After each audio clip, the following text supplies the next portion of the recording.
Welcome to Gooey Green Beer, a Darkenhaven one-shot in the world of Zyathe by Gooey Cube. This is my first ever D&D stream, so we're going to see how this goes. And those of you who might be witnessing this or watching it later, feel free to shoot me some feedback. I'd love to hear it. Another little ad, basically, for the stream before we go ahead. This Darkenhaven one-shot is based on basically what I know about Darkenhaven, because the Darkenhaven box set that was kickstarted in November hasn't really dropped. We don't have it yet, but it's going to be a huge box set, enormous fantasy city made by Gooey Cube.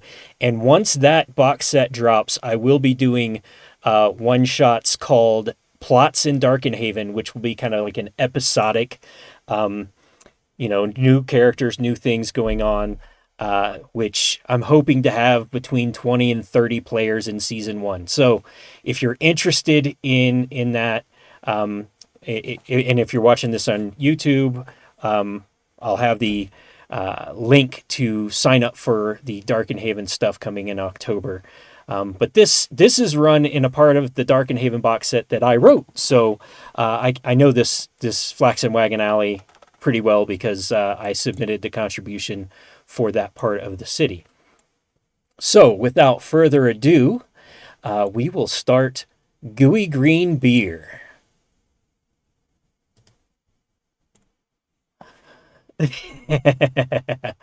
Our story begins at the Mistrewn Brewery near Pendrugan, where an impetuous young woman has fallen for one of Darkenhaven's traveling merchants. Portia Dubelbach stormed out of the cabin located behind the Mistrewn Brewery and slammed the door. A deep voice from within yelled, "You get back here this instant, young lady! I forbid you to go with him! I forbid it!" The door opened again, and a man leaning heavily on a set of crutches limped out of the house. Portia replied as a young man helped her into a wagon loaded with cask, which bear the mark of the Mistrewn Brewery. "Father, Lonwyn is a trusty merchant and has many contacts in Darkenhaven. I am a grown woman and can take care of myself. Just get some rest and I will return after the Days of Lances festivities with enough gold to set things right and save our brewery." Lonwyn and Portia set off south towards Darkenhaven, ignoring angered protest, beleaguered cries, and tear-filled pleading of her father.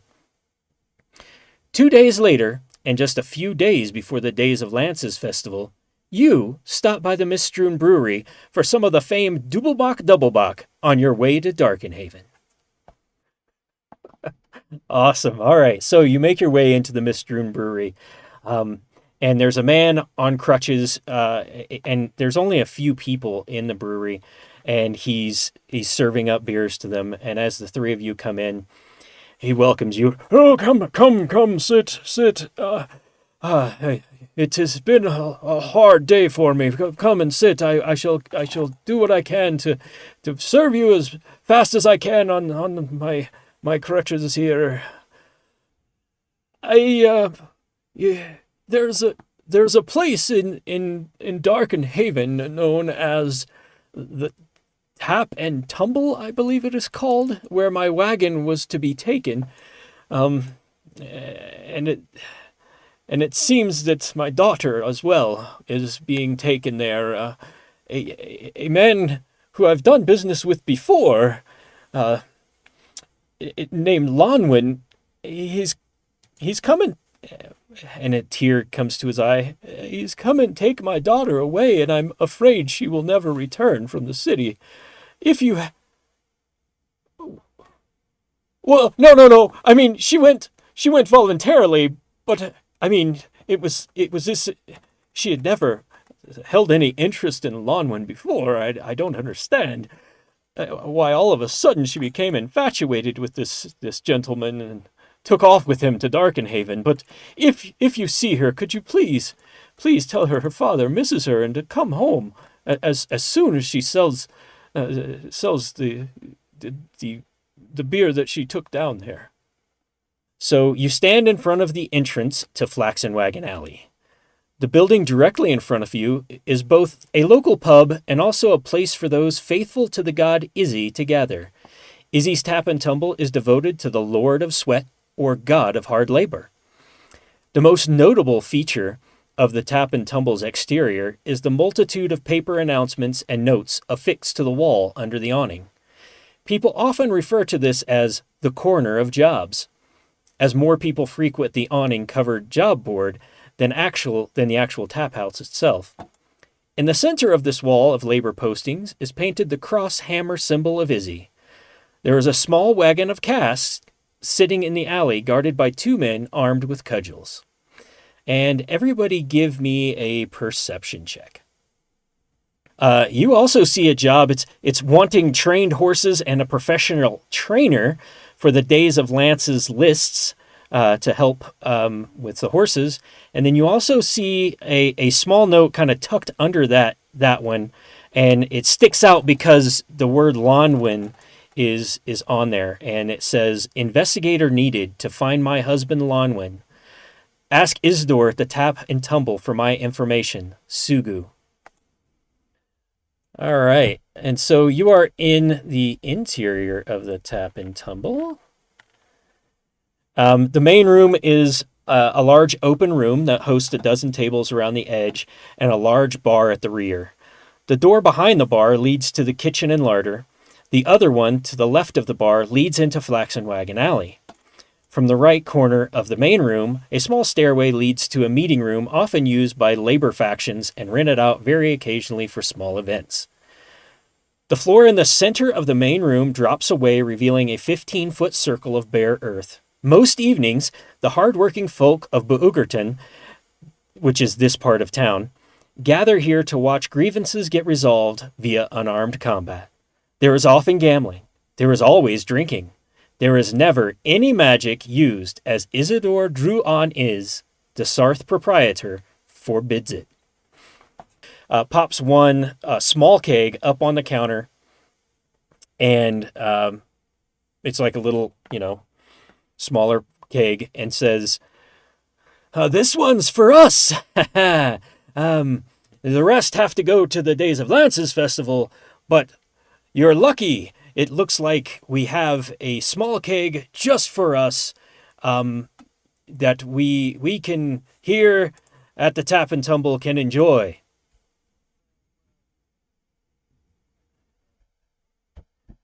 Yes. Sugu is across the way, across the alley, across the road, and all the way to the end of the road. Her house is next to the crate merchant's house. You can tell because there's a lot of crates and whatnot right outside. He builds them outside his house. You should be able to find it pretty easily.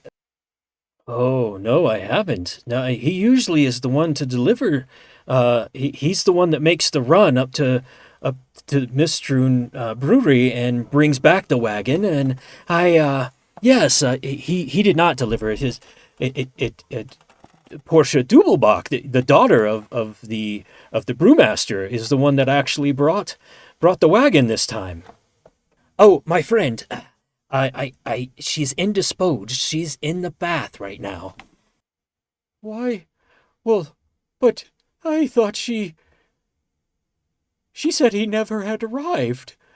She said that after waiting for him to come pick up the cart, that he never arrived and she had to bring the cart herself. But you say that they've been in company with one another? What by that do you mean, in company with one another? All right. Well, I just realized that we've been going for an hour and 2 minutes, and only my audio has been coming through. The party was asked by the Mistrun Brewery the master of the Mistrun Brewery, the brewmaster, to find his daughter who came to Izzy's Tap and Tumble, and thus far, they came to Izzy's Tap and Tumble, and all of the patrons started drinking this green beer that came from the Mistroom Brewery. Portia, the daughter of the brewmaster, left with Lonwyn, who went missing, apparently. And now they have just started talking with Lonwyn's wife, Sugu.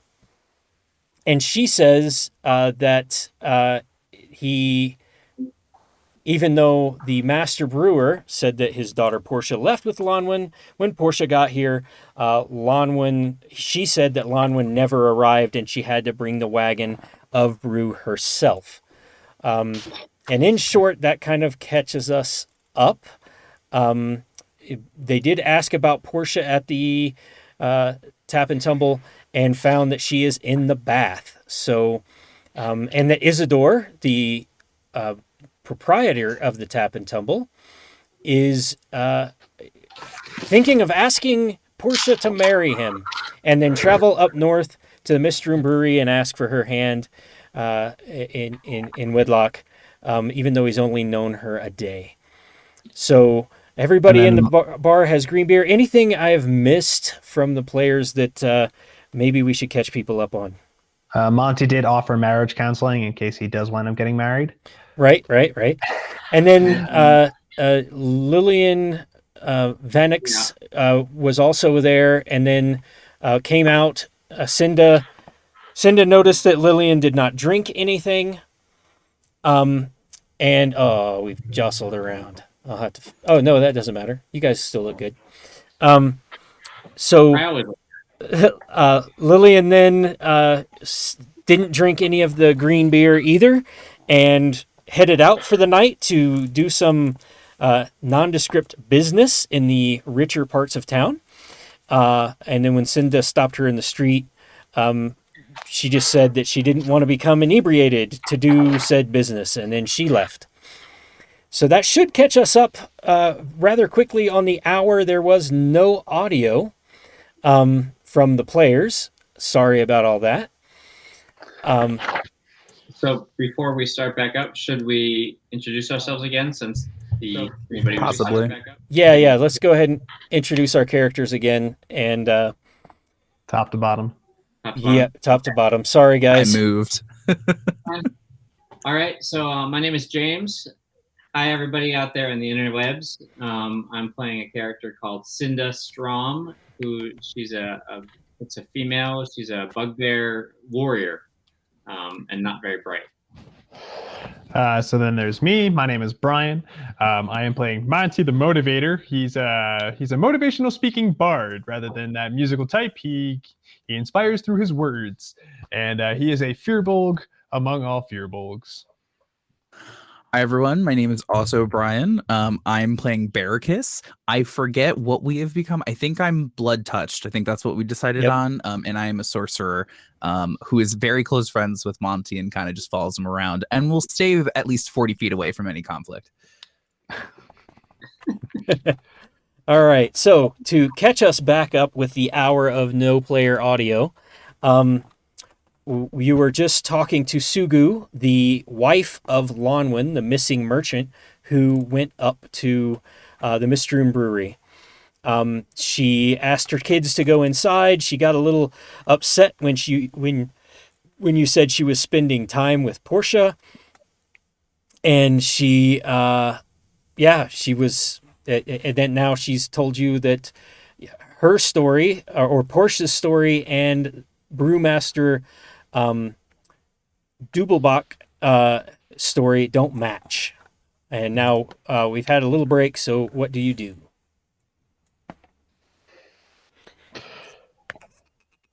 And maybe I should have started with my Irish whiskey, and maybe I would have got the audio right. I'll wander back, like looking for my compatriots. Yeah, I think we had decided we were going to head back towards the Tap and Tavern just to kind of check out the cart. Okay. Well, Miss Hugo, it's been a pleasure meeting you. Please make sure you take care of those children. Hopefully they keep an ear out and listen. I think I was very persuasive on that 27 that I rolled. I also stare them down. Oh boy, we don't need to intimidate them. They seem like fine young children. But if I do hear anything about your husband, I'll be sure to reach out because I know you. I could see you're incredibly worried, and just know that my word is my bond kind of deal. But if you also need someone just to kind of talk to, that is kind of what I do. That is the old Monty career path, as I so chose it. The old Monty charm, because she is kind of banging. You say that as a female bugbear. Yes. It's a little meta. It is quite meta. Well, Miss Yugu, I will be back if I hear anything. And if you hear anything, please let me know so I don't have to take any more time for the search if you hear of your husband. I don't want to follow a trail that already found an end, if you know what I mean. Well, it has been nice to meet you all. And she quickly goes inside with her kids, shuts the door, and you hear a bar kind of lock against it. Well, it's just not very neighborly. I thought I was very quaint and cordial. And Barracus, you should stop trying to scare children. And I start walking forward. All right. So do you all go to the wagon at this point? Yes. The Flaxen wagon. Actually, it's not a flaxen wagon, but I know. I just wanted to do that. So you guys are going to be 40 feet behind me? Is that the thing? We're catching up. What, are you starting a fight with them? Jogging. I'm not jogging to this place. I'm just having a walk. Well, I mean, I don't know. These guys have hoods and cudgels even. So, yes, you walk up and there are two men holding cudgels. One of them looks like a half elf, and the other looks like they might have some dwarven heritage, although they don't have a beard. Well, I'll take a quick look and just ensure that there is the Mystery Brewery sigil on the side of the wagon, and that the kegs that are visible have the sigil on them, and etc. Yep. And you notice that these two are sipping a half pint of green beer as you walk up. Of course they are. Of course they are. And I say, well met, neighbor. I'm looking for Lonwyn. Hold on. What was the name of the guy who ran the Mistrun? Did we ever catch his name? That was Doodlebach, right? Yeah, the Master Doodlebach is what you know him by. Oh, of course, right. That's why he named it Double Doodlebach or whatever. Yeah, Doodlebach, Doublebach. Yeah. Got to get a double of that Doodlebach on the rocks. Yeah, on the rocks. It's such a tongue twister, I feel like. Anyway, so I'm like, Master Doodlebach asked us to inquire after Lonwyn, who escorted the wagon.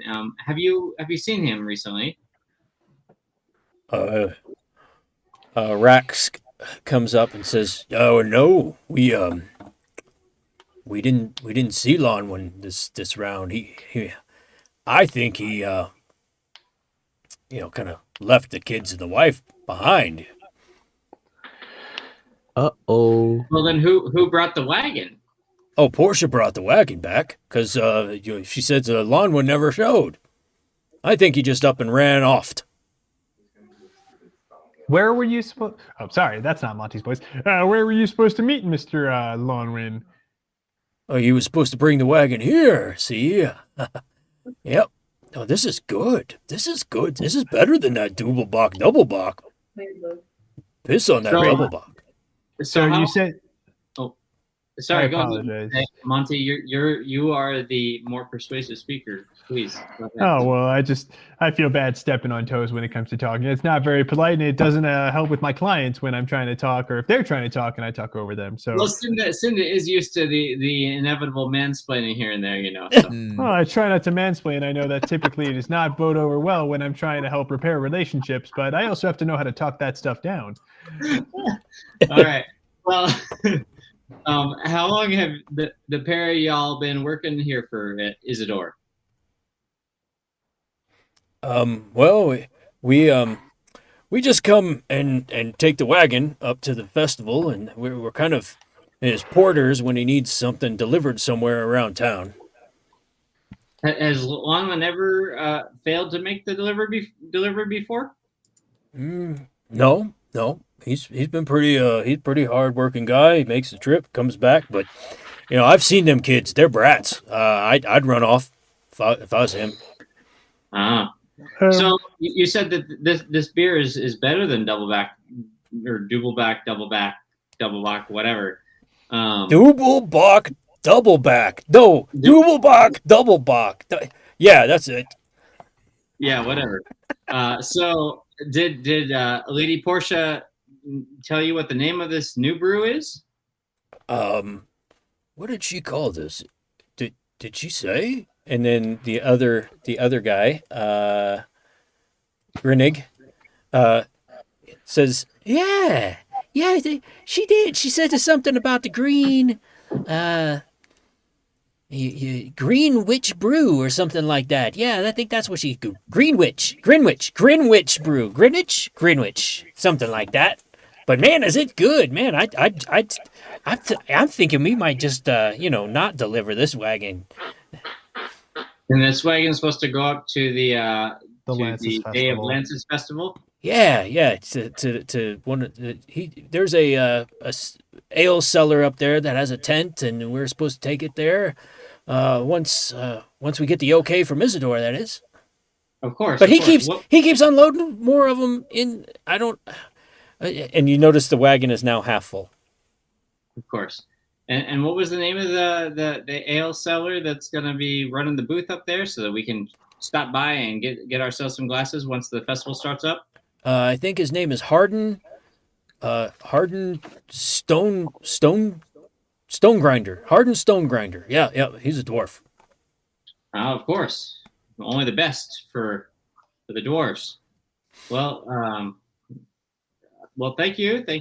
Monty, did you have something that you wanted to add? I apologize for stepping on you earlier there. Oh, no, it's okay. My job is meant to be listening and talking, so listening was always a nice perk. But I did have a quick question for you fellas. When was the last time you saw Mr. Lonwin? He came in for a brew before he left up to, he said he was going up north. And I don't think he made it. I think he must have... I think he ran off with somebody. I'm telling you. I think he ran off and left them kids, them brats, with that deep-voiced woman across the street. Oh, yeah, Sugu. She sounds like a friend of mine named Corey. Wait, which deep-voiced woman across the street might that be? Sugu. Oh, Sugu. Okay. So last time you were seen, it was when he left to grab this shipment, but never came back with the shipment. Okay. Trying to think. Did Miss Portia ever tell you like what's in the Green Witch brew? Like maybe she did something special about it. She talked to you guys and be like, "Ooh, you gotta try this. It's got lots of hops and magic potion spells and stuff." Nope. She didn't talk to us much. Now is she? Oh, that was my other question. Is Miss Portia still inside? Yeah, I think she's inside. I mean, I seen her smooching on old Isidore there while he was moving some cask about an hour ago. Intriguing. Smooching, you say? I guess they are going to get married. Okay. That's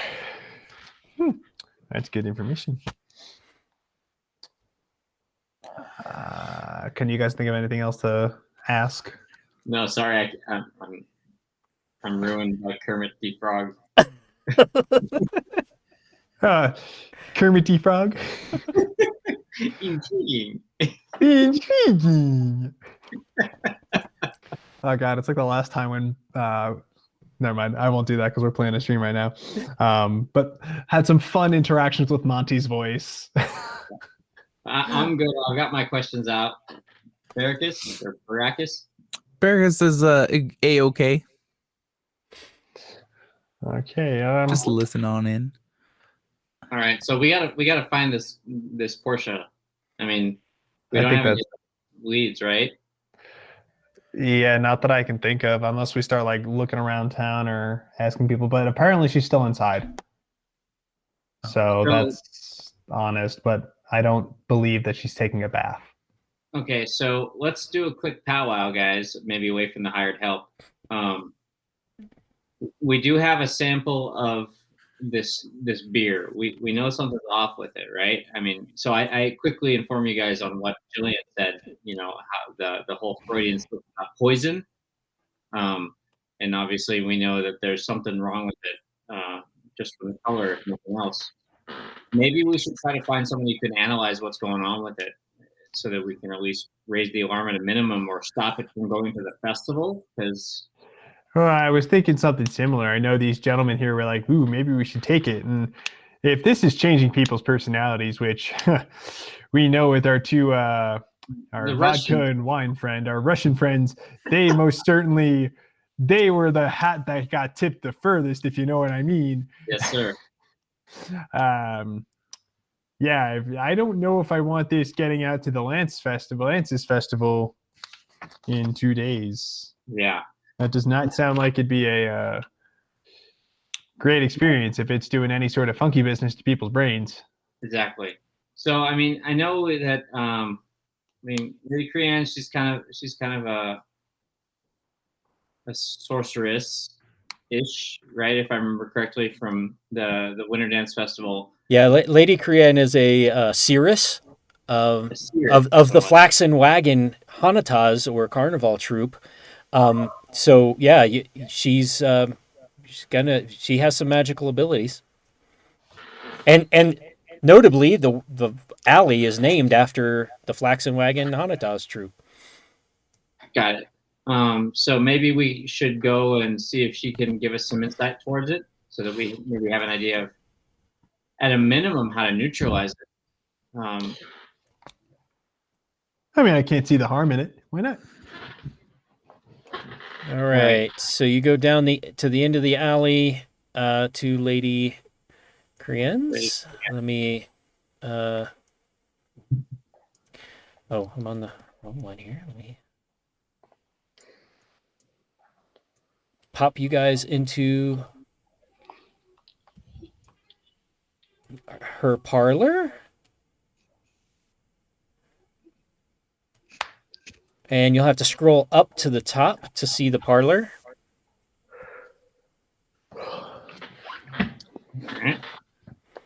Oh yes, RuPaul. How I've missed you. And you know that you notice that yes, that Lady Crean is very masculine, although she does look fabulous. Oh, looking fabulous as always, Lady Crean. Would you like your fortunes told? Well, maybe another time, but actually, what I'd really like is maybe you could give me your opinion of this brew. And I hold out my canteen, my flask that is full of the green beer. Oh, this is. I smell something earthy, something foul. It might even. And she does a little incantation, and then says, In canteen. Incantation. And she says, "Oh yes, this is most foul indeed. It might even be from a witch's cauldron. Where did you find this foul brew?" Well, you might want to look outside your shop, because it's all over the alley. It came. All right. So, long story short, Portia, what's his face? Dubelbach's daughter left with Lonwyn with a shipment of Doubleback Dubelbach, or Dubelbach Doubleback, and Lonwyn didn't arrive, but Portia arrived with a full wagon full of this green stuff, and it's being handed out all over. Oh no, that's terrible. You must stop it. You must stop it, my friends. Destroy this stuff. Destroy it before anyone becomes befouled by drinking it. Have you drunk any? Well, we have not, but yeah, pretty much anybody inside the tap and whatever has. Oh no. Oh no. And she stands up and starts rifling through stuff on this cabinet over here. And then comes back to the table and hands you 2 vials and says, "These vials will purify someone, but I only have 2. These can help if there's someone. At least it can help 2 people who have ingested this vile brew into them." Well, will the brew wear off over time if we can isolate somebody, or is there no hope other than these vials? Perhaps, but I think your first order of business is to destroy this stuff. Right. I have an idea. Well, I have an idea. First, we got to cut everyone off at the source, which would have to be the Tap and Tavern, or Tap and Tumble, I should say. If these 2 vials are going to help us purify someone, we might as well talk to Isidore and see if we can convince him. Yeah. I think he'll know something fishy's going on, and maybe he can help us talk to Portia. Yeah. So I'll hand the vials to Monty. Okay. Monty will gladly take. Thank you, kind sir. Ma'am. Ma'am, not a sir. Oops. That's all right. It's happened before. But there is something I can do, which is destroy that damn wagon. So I'd say I want to caution us on that at the moment. Maybe we can get all the ale to the shop for now and say we're just going to keep it there for safekeeping. So it's all in one spot, but I feel like any sort of desecration or destruction might turn some heads, and we might be in a little over what we can accomplish. If we're not very good if we're behind bars, we can't stop a situation from behind bars. All right, you make a good point there, Monty. I'm very persuasive. How about this? How about we offer to help carry it into the Tap and Tumble for safekeeping, and then once it's in there, we knock the sides of the casks in. I'm fine with eventually taking it down, but we need to have some other people involved besides the 3 of us, so we don't. I mean, they already don't like some of our kind here anyway. I've tried to build up a reputation for myself, but it still seems to not help our entire motley band, if you know what I mean. True. But if we've learned anything about Flax and Wagon Alley, it's that the law of Flax and Wagon Alley is whoever has the biggest stick. Fair enough. Lady Kriana, but before we do wind up heading out, now I do have a quick question for you. With these vials, if we were to say pour them into an ale and have someone drink said ale, would that purify both the ale and the person, or do we have to directly administer these vials? I would think you would not want to dilute it with the brew. That might ruin it. I had a feeling. I was hoping I would make some more seltzer. Hey, Barracus, that's actually not too bad of an idea. Maybe you can try and convince him to create this seltzer for maybe some patrons or bar goers or tavern goers who want that carbonation from the ale, but not quite the inebriation, like that lady who stepped out. Maybe we can use her as some sort of inspiration to be like, well, you can sell something that doesn't cause that kind of a effect on the mind, the old noggin, if you will. Maybe we got a plan here. I'm feeling optimistic. Then again, I am Monty. That's what I do. Well, Monty, hopefully it'll work out. But I say we try to get the casks into the Tavern or Tap and Tumble, and if we can't, then it's time to start bashing in casks because we can't let more people drink this stuff. I wholeheartedly agree. People cannot be drinking this stuff. All right.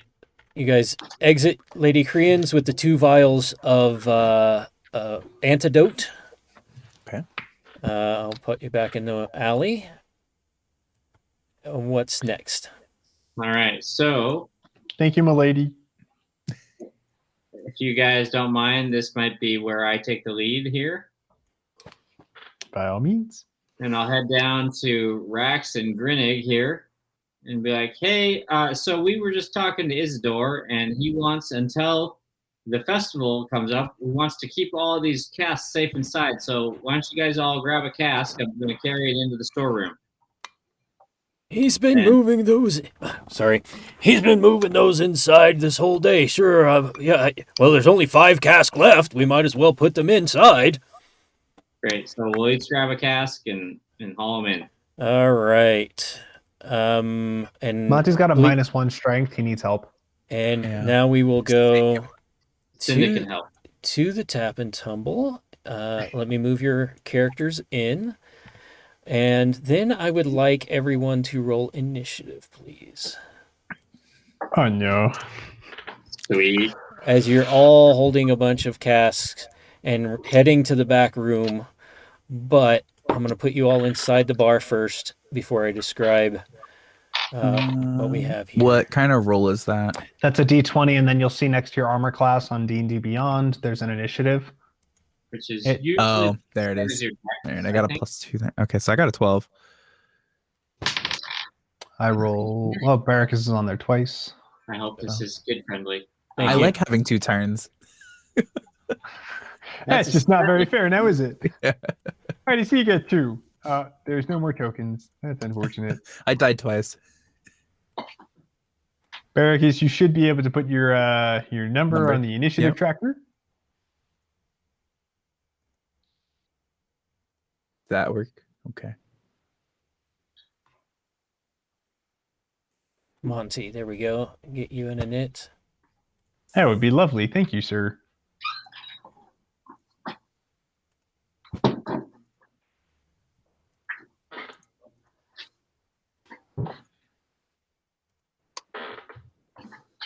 Oh, goodness gracious. Why can I not write type?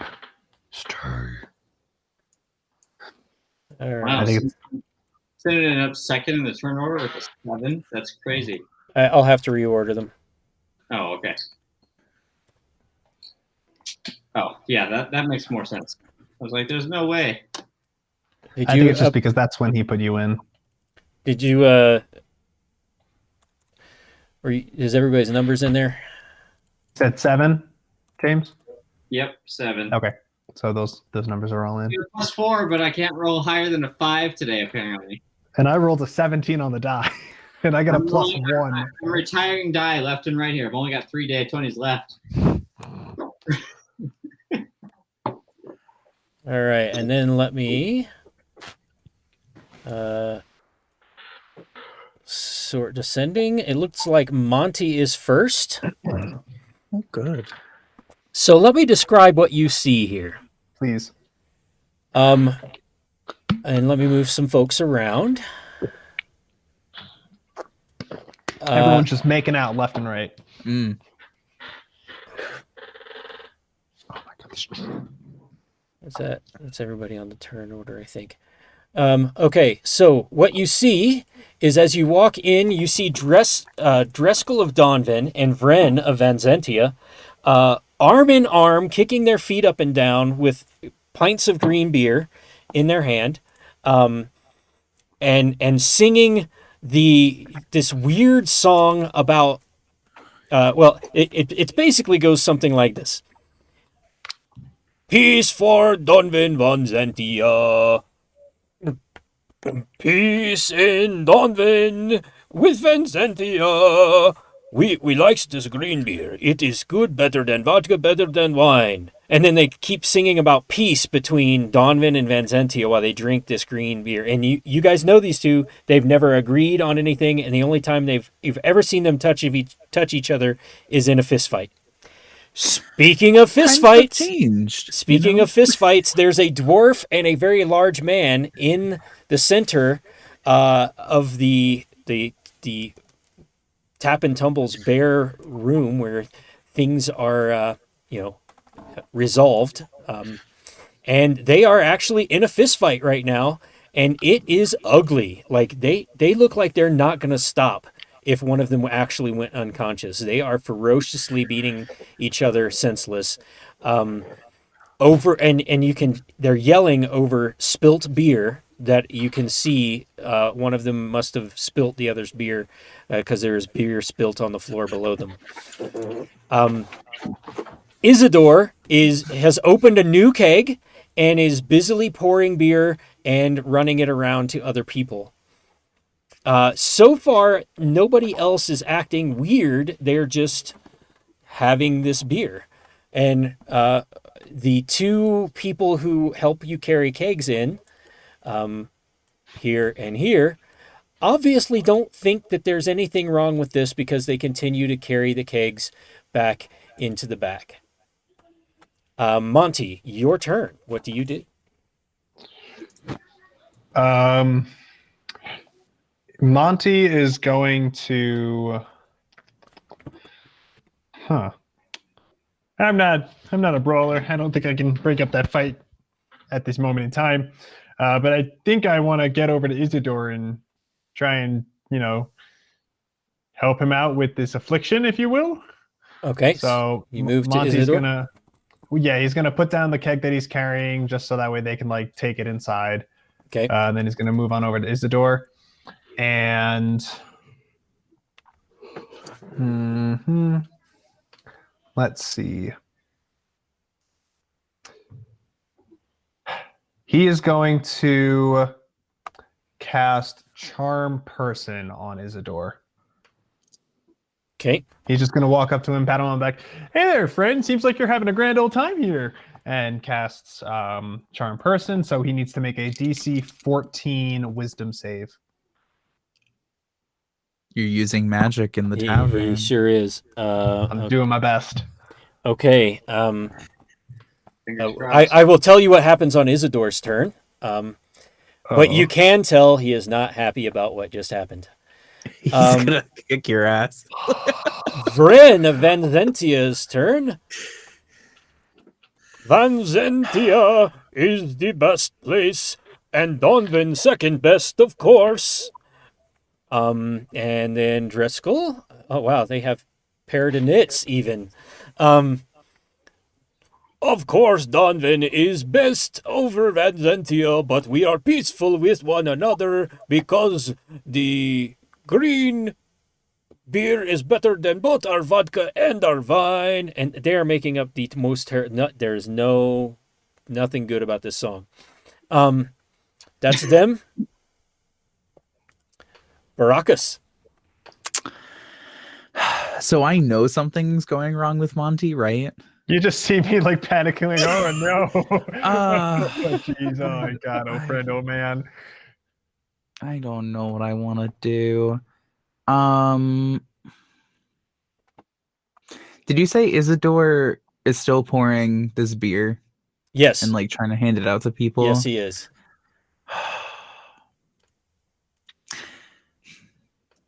Why can't... Okay. Can I Ray of Frost him to just freeze him where he's at?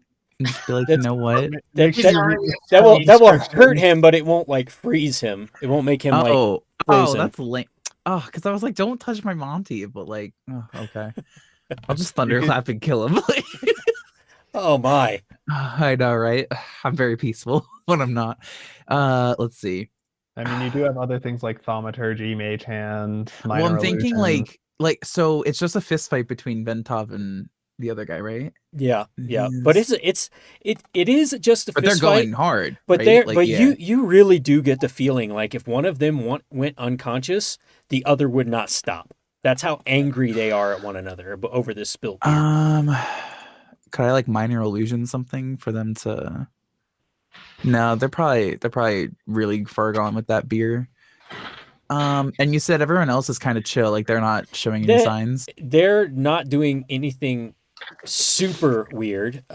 They do have weird looks on their faces. Okay. And Monty has the antidotes. I have the antidotes, and we only have 2 of them. Okay. Can I go to Monty, grab one, and like use my mage? Oh, can I use Mage Hand, steal the antidote from Monty, and shove it into Isidore's mouth? Oh, this is gonna be hard. Okay, so yes. Do I want to do Yeah, that? you can try that, but here's what I'm gonna have you do with your mage hand. Okay, you cast mage hand first. Okay. And then I need you to make 2 consecutive rolls. I need you to first make an Arcana roll to be able to manipulate this mage hand and basically use your magical. We're going to call it magical sleight of hand. I'm not going to force you to roll sleight of hand because I'm sure you are terrible at that skill. Okay. So you'll do an Arcana check to get it up to his mouth. And then you're going to have to do some kind of deception where Isidore doesn't see it coming. Okay? So two rolls. My deception's +5. Okay, wait. So Arcana first. Okay, Arcana first. That is a 20. Good to go. So you have it up to his mouth.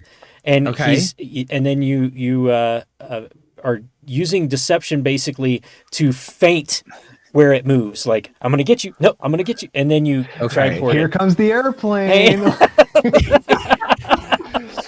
There's a whole train of airplanes. It's a 22. All right. Cast minor illusion to make it look like an airplane. Does it work? This glowing hand reaches over, grabs the thing off your belt, pushes the vial up to Isidore's face, and Isidore's really angry at this point because now there have been 2 spells cast in his no magic bar that he can see, and so he tries to swipe at it, and then he starts to yell like, "No!" Good on you there. So you now get Baracus, you now have inspiration, so you can take advantage on a roll in the future, which means you roll two d20s and take the higher. Yay! And you can notate that in D&D Beyond next to your hit points. If you just click where it says inspiration, you'll see like a little sun thing. So that just like I'm woke. Yeah. All right. So and that's basically your turn. Yep, saving Monty's butt. Yes, you did. And now it's Isidore's turn. Good timing. So Isidore finishes magic.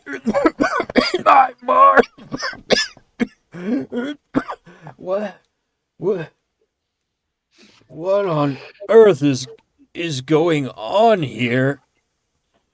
And he pushes Monty. He just pushes him away. Ow, that was unnecessary. What is going on? Everybody, calm! You Ventov, Bennett, stop the fighting! Stop! And that's what he's just yelling and raiding people. Ventov? Okay. Gets a solid hit on Bennett. And my money was on him anyway. Bennett starts to stagger. He punches him right in the gut. And Bennett staggers. Cinda, you're up. All right. So tell me if I can do all this, and I have extra stuff if I need to be able to do all of it. I slam the cask I'm holding down on the ground as hard as I can. Oh no! Oh no! They were mad about a single mug of beer. And then I run over to these guys, and I'm going to say this far away because it turns out I have 10-foot reach. Okay. And I try to grab them and forcibly separate them if possible. I'm also large for the purposes of strength. Okay, so first of all, so I think you might have to use what is the bonus action where you can take an action surge. Action surge. You're going to have to use your action surge to be able to do all of that. So let's start with the keg on the floor. Give me a strength check. All right, come on, D20. I believe. I believe I can fly. How about a 20? A 20. All right. And that does it. You bust that keg on the floor. Baracus, give me a reflex save. Oh God. Cinda, give me a reflex save. Because you were right next to it. All right. Where Reflexes. is reflex? I'm sorry. Dexterity saving throws. I was in 3-5 mode. Dexterity. 10. 10 We were total. right there with you, which is 10 where we're- total. What's going on? I'm dead. All right. No, you're gonna be- 23. What'd you get, Cinda? 23. 23. All right. So as you run away from it, it busts and splashes up. A lot of it splashes up on Baracus. Now, Baracus, you could not get out of the way of it. You're covered in this green beer. Now, give me a wisdom save. I knew it. Wait, You is got that this. different? Yes. Is it just the wisdom? Oh, Yeah, how it's do just I a check wisdom. save?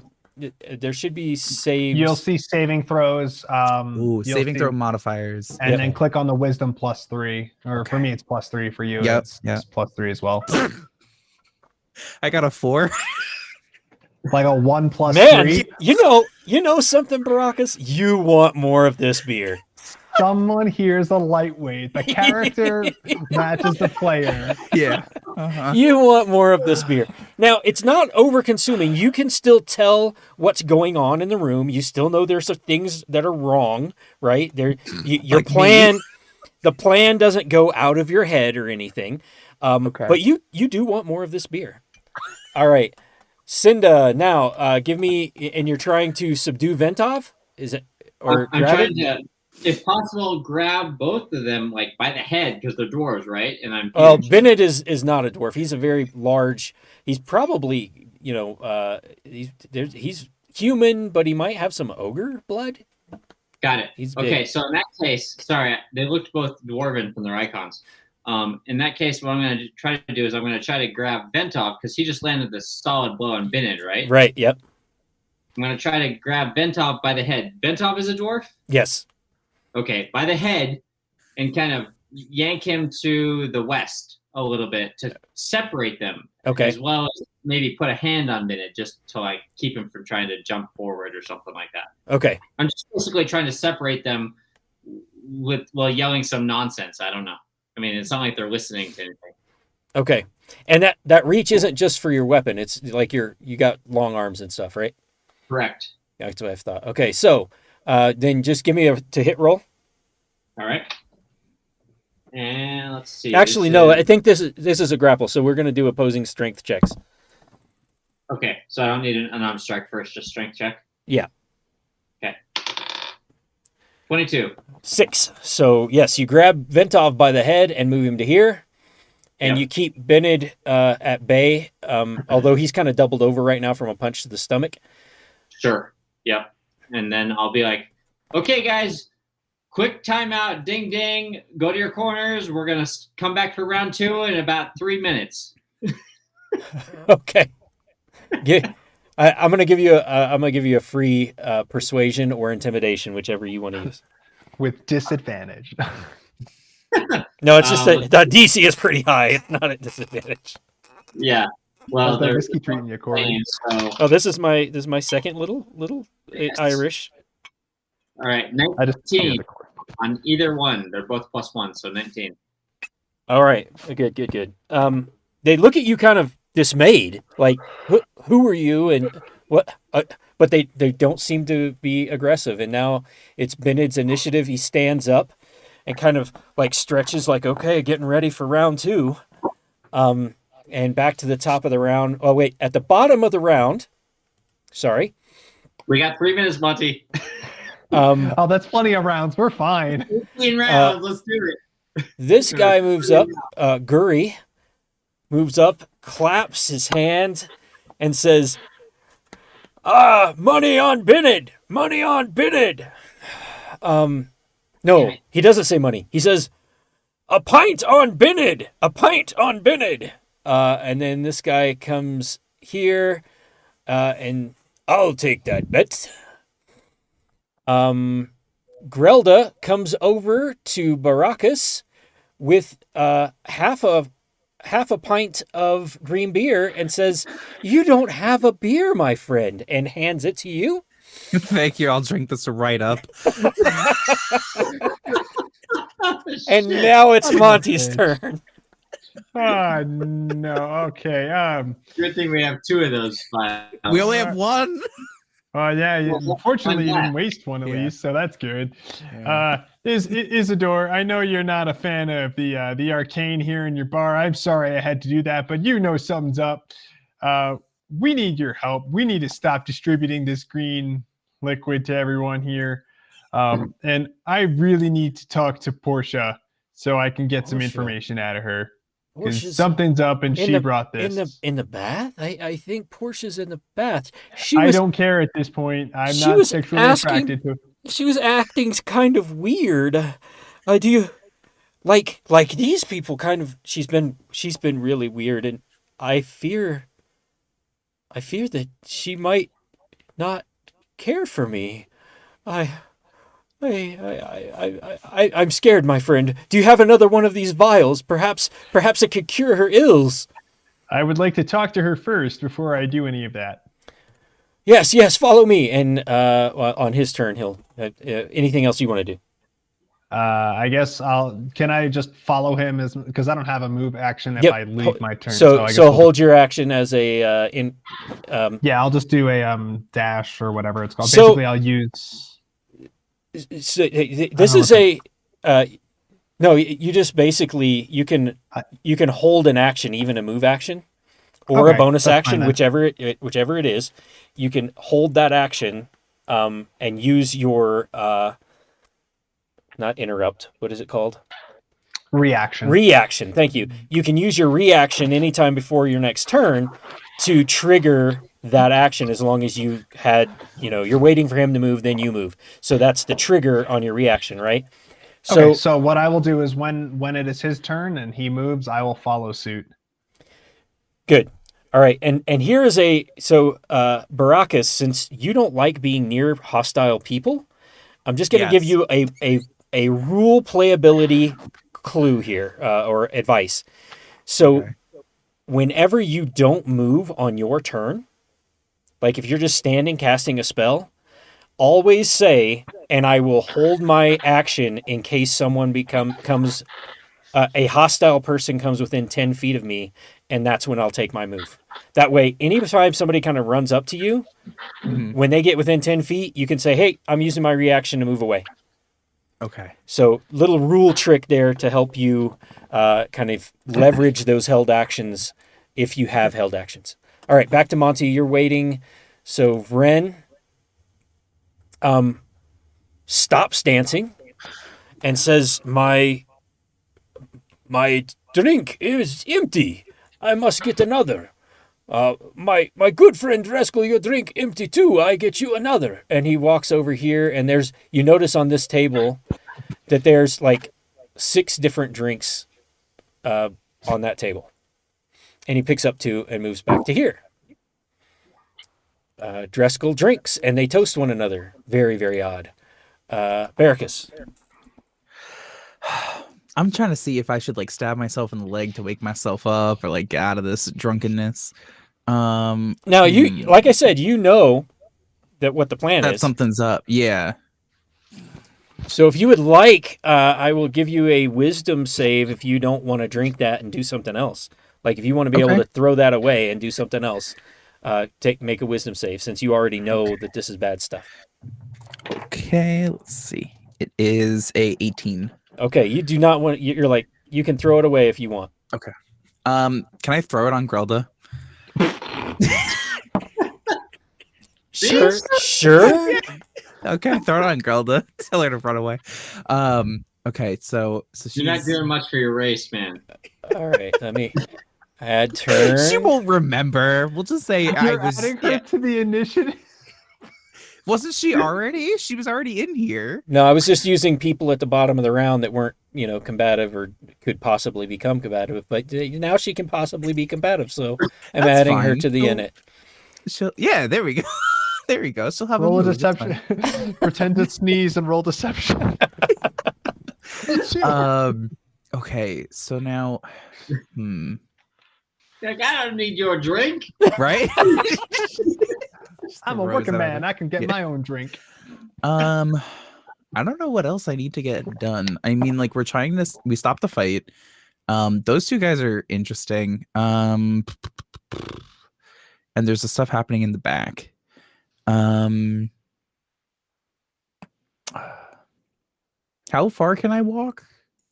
That should be your movement speed. Probably 30. 30. Or 6 squares, basically. Yeah. Okay. And remember, you have the ruler tool on the left side of Roll20. I don't know. I just need to get away from this woman, Grelda. I just upset her. Maybe I go over here. I think That's like 30. that's 30. Yeah. I just come over here. I'm waiting for Grelda's attack. Was Drunner doing anything? No, right? Nope. He's just drinking beer and laughing at these two that are beating the crap out of each other. I think I just move over here. I can't think of anything else I need to get done right now because. Okay. Yeah.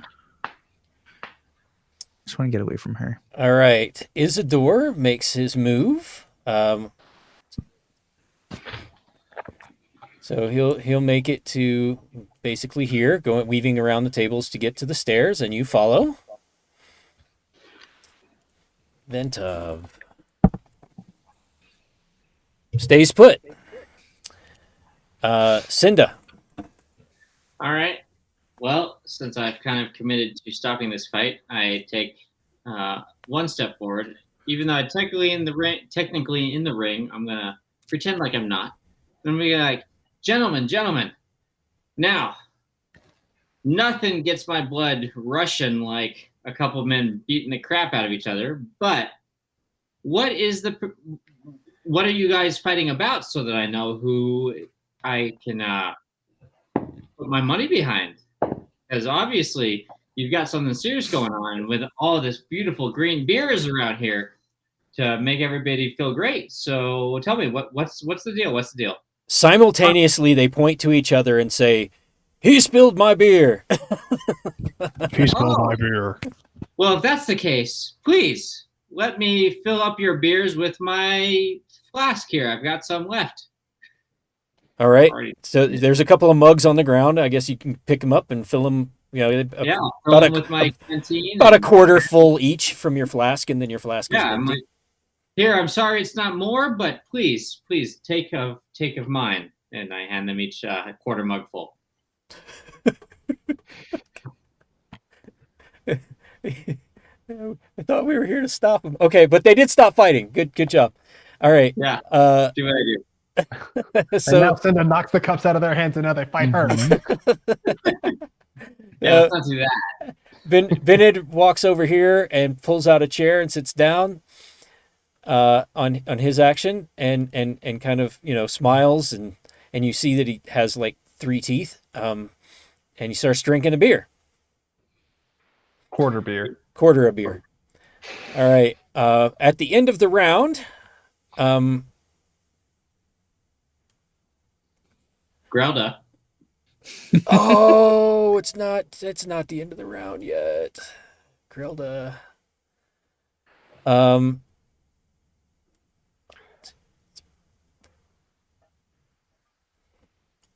Grelda casts Fireball. No, Grelda just walks over and tries to punch Baracus. That is a 16. Does that hit your armor class or your AC? Oh yeah, Mr. Wizard here. Yeah. All right, take a point of damage. 8 point, okay. A, not 8, just 1. Yeah. A. Okay. I only have 14. So, I was like, if it's just eight, I'm one done. heck of a punch. 8 points. Don't mess with Grelda. All right, and now it's the bottom of the round. The Gooey steps up here and puts a finger on Cinda's chest and says, "I had a pint on that fight." I knew this was going to happen. I knew it. Ginner also walks up. "Yeah, me too. Pay up." And now it's Monty's turn.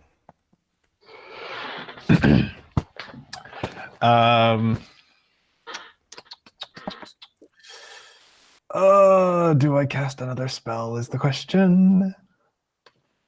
Sure, why not? Isidore will understand. I don't think he will, though. So instead, I'm just going to shout out to Cinda and be like, hey, you got this, friend. And you've got Bardic Inspiration for my bonus action. Yay, inspiration. So basically, within the next 10 minutes, on any of your rolls, any one roll, you can roll an extra D6 and add that on top. So, yeah. Okay. Sweet. And yeah, I think I'm just going to continue following for now. All right. Holding an action to follow. Yep. Vren hands Barracus a beer. Ooh, you took that punch, Vel. Here, have a beer. Throws it at Krelta.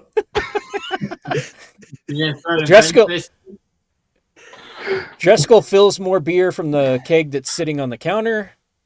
Okay. Yeah, we didn't kill that pig yet. And I think Grelda's in the wrong place. Grelda's supposed to be at the bottom under Cinda. Or yeah. He was at 5. Did Binid do anything last round? Yeah, it sat down and started drinking beer. Yep. Yeah, so Grelda's there. Yeah, Ventop didn't do anything. Yeah, so she went into the round instead. So it's all right now. Dreskel starts refilling beers. Barracus, first of all, do you take the beer? Because no, you can will save to not have the beer. Okay, I'm gonna do this. Because you really do want the beer. You know it's bad. I do. Okay, I got a 15. Okay, you're still good. You're like, no thank you, Dreskel, and don't take the beer. He takes out his AA card. He's got to point his chip. It's got a little chip. Are you going to throw it back in Ventop's face? Can I bash Ventov over the head with the beer? Or Vren. Oh, Vren, yeah, Vren. Why do you want to start a fight in here? This is terrible. It's fine. If I knock him out, then he won't have to give me a beer again. You're a stinking sorcerer. You're not gonna. You have a -1 to your strength. It's fine. You're doing no damage. Literally, it's a beer. It's a beer glass. How are you? Improvised weapons. Yep, that's good. Okay, you take the beer and you throw it at Vren. Give me a to hit roll. Okay. Ranged attack.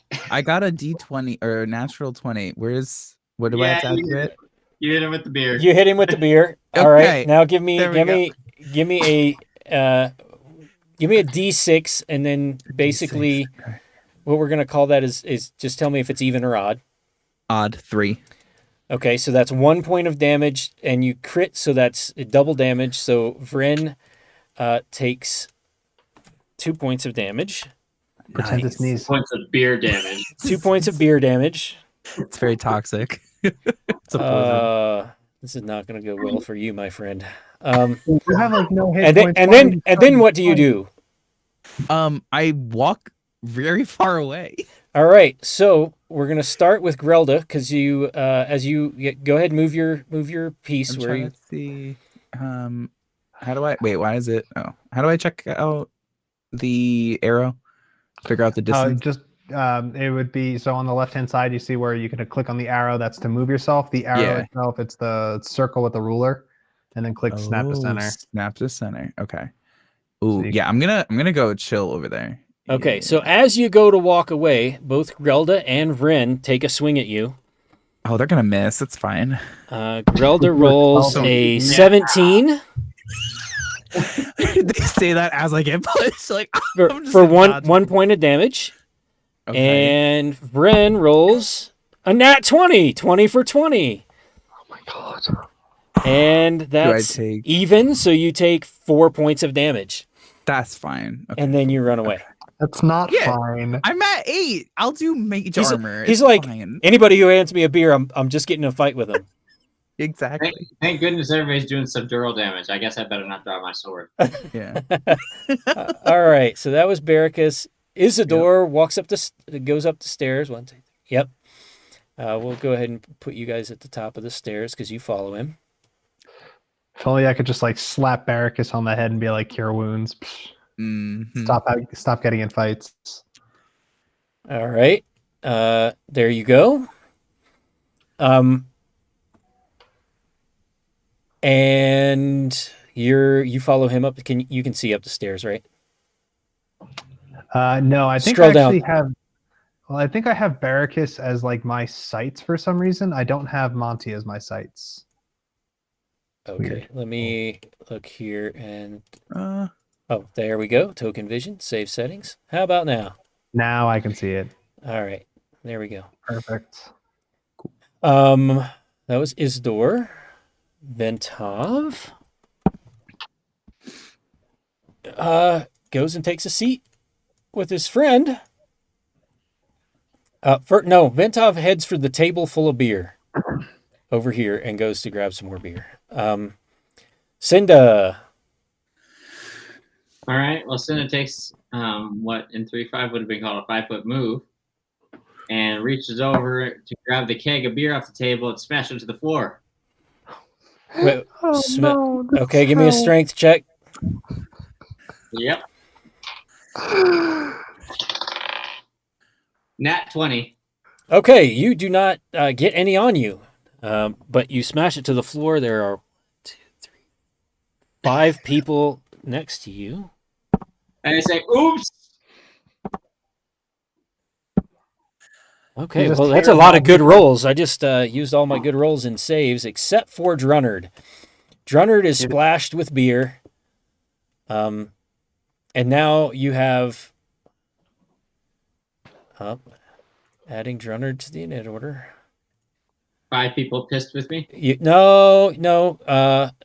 no, I got what was it called? Grelda. You got 4 people. Grelda's not really pissed at you. And I'm just And I gonna say, oops.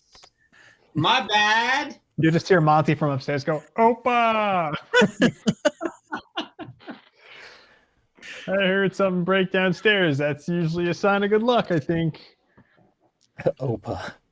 You're gonna come back downstairs to me dead on the floor. Okay. All right. I don't have enough. So that was Cinda. Grelda. Let's see. 1, 2. Can only make it to here because of all the bustle and hustle and bustle right there. Can't quite get to Barracus. Yeah, coming after you. Oh god. Just Drunnard.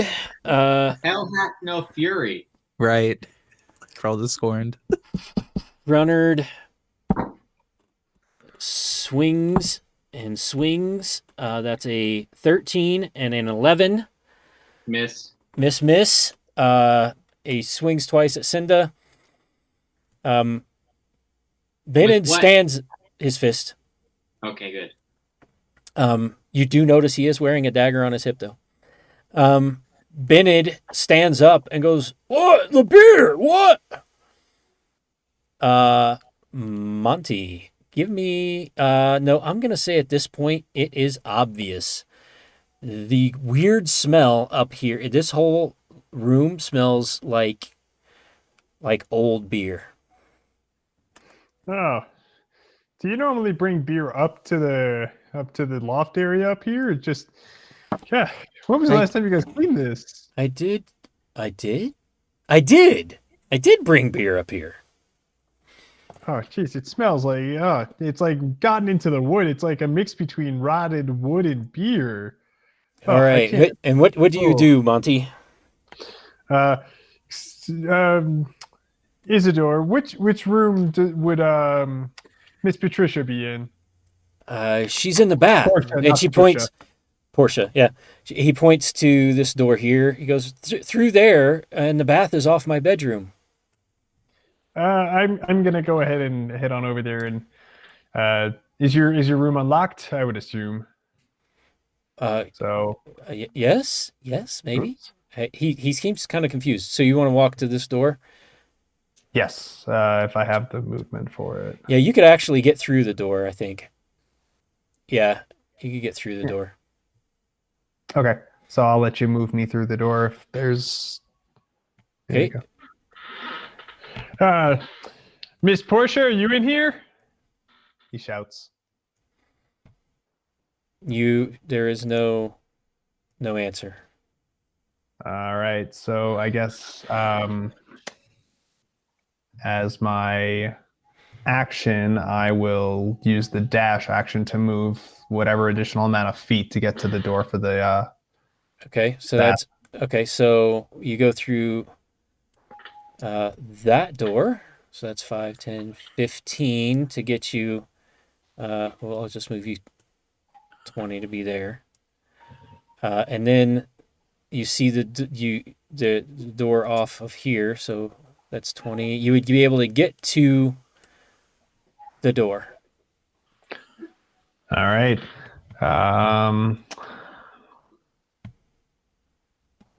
Yeah, I guess the only thing I would do is if I could just call out one more time, but that's it. Miss Portia, are you in there, ma'am? No answer. Okay, that's my turn. All right. Vren. Which one's Vren is also angry. Russian. So Angry Russian. He's already in my range. Oh, yes. So you want to, as he moves, do you want to do something? Yeah, I can do I think I get one reaction attack or Yep, something. one reaction. Yep. Yeah, I'll go ahead and do that. I'll do it unarmed. I won't try to draw a weapon or anything. Okay. So I'll just try to smack him, I guess. 19. Okay. That hits. Give me damage. It's apparently a flat 5 subdural. Dear Lord, you have a lot of strength. Yes. 5.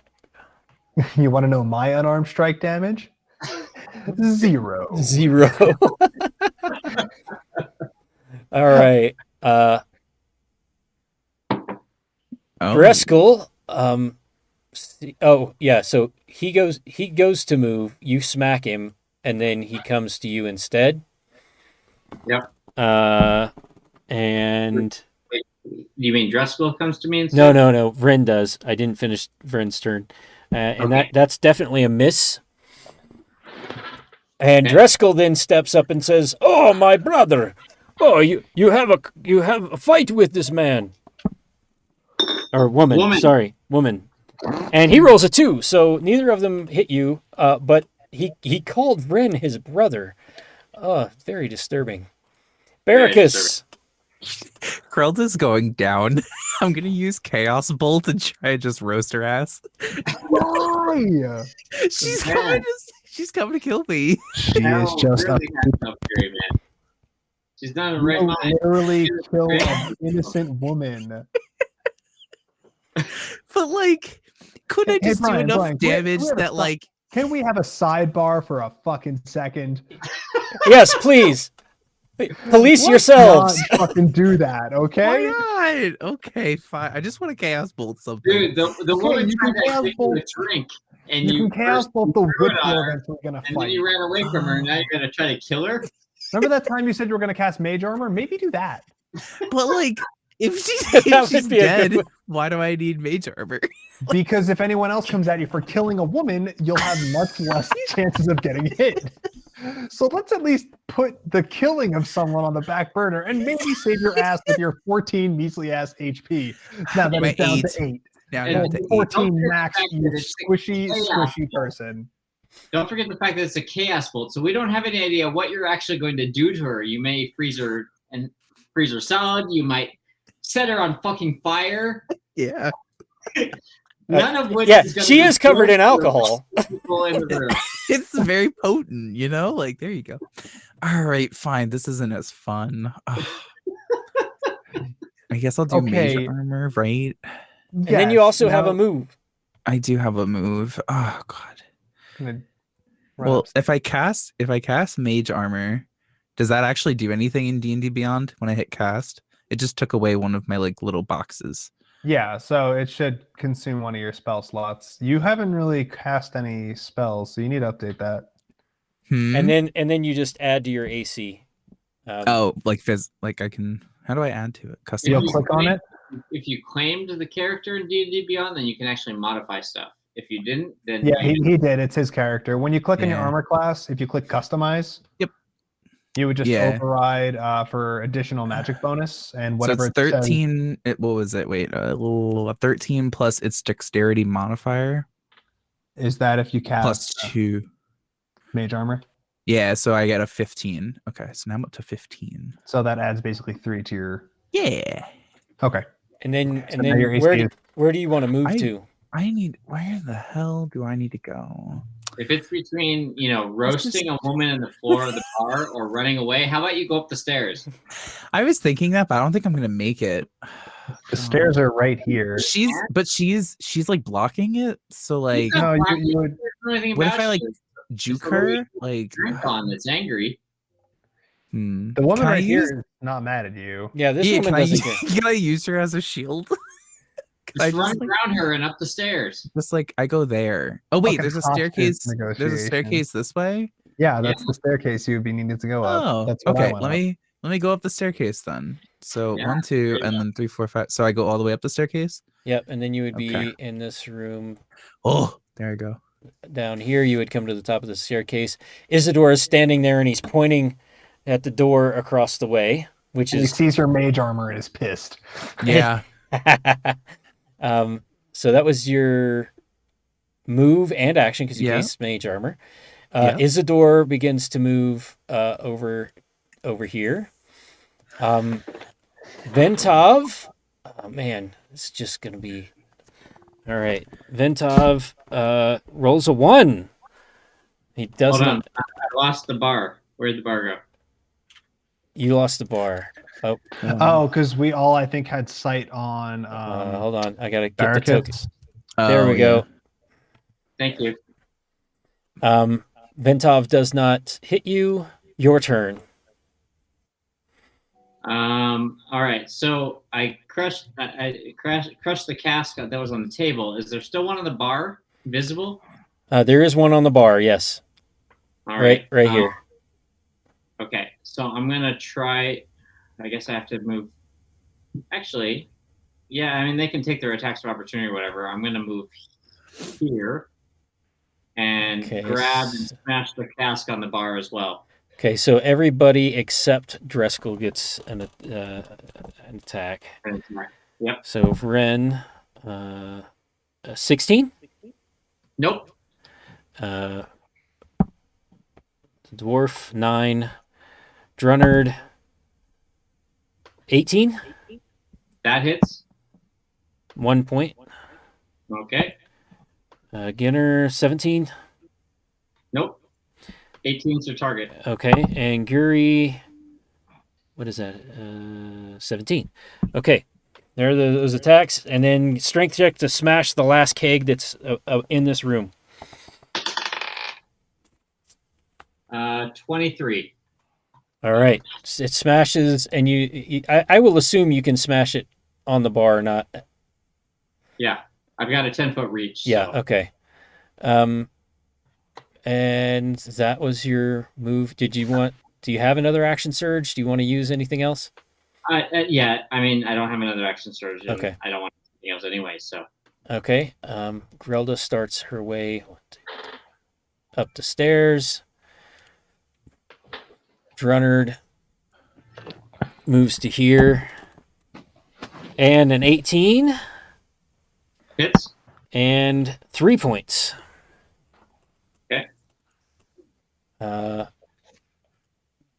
Bennett now says, "That's the last one," and moves up to here. Lucky you, that's a 12. Monty. Are you pull a weapon? Is anybody drawn a weapon Nobody's drawn a weapon yet. Okay, good. Until it's your turn. No. No. I'm not going to draw first. Fair. So Monty's going to kind of knock on the door and be like, Miss Portia, hey, I'm coming in. I need to talk to you, and I'm sorry that it's not under any more ideal circumstances. And he pushes the door open, or attempts to at least. All right. And guess what? He was not lying. Portia is in the bath. However, the bath is full of beer. And she is boy. unconscious. Oh, gee, okay. Is her head above the water? Yes. Because Yes. bathtub drownings are a real thing. Her head is lolling off to the side of the northmost edge of the bathtub.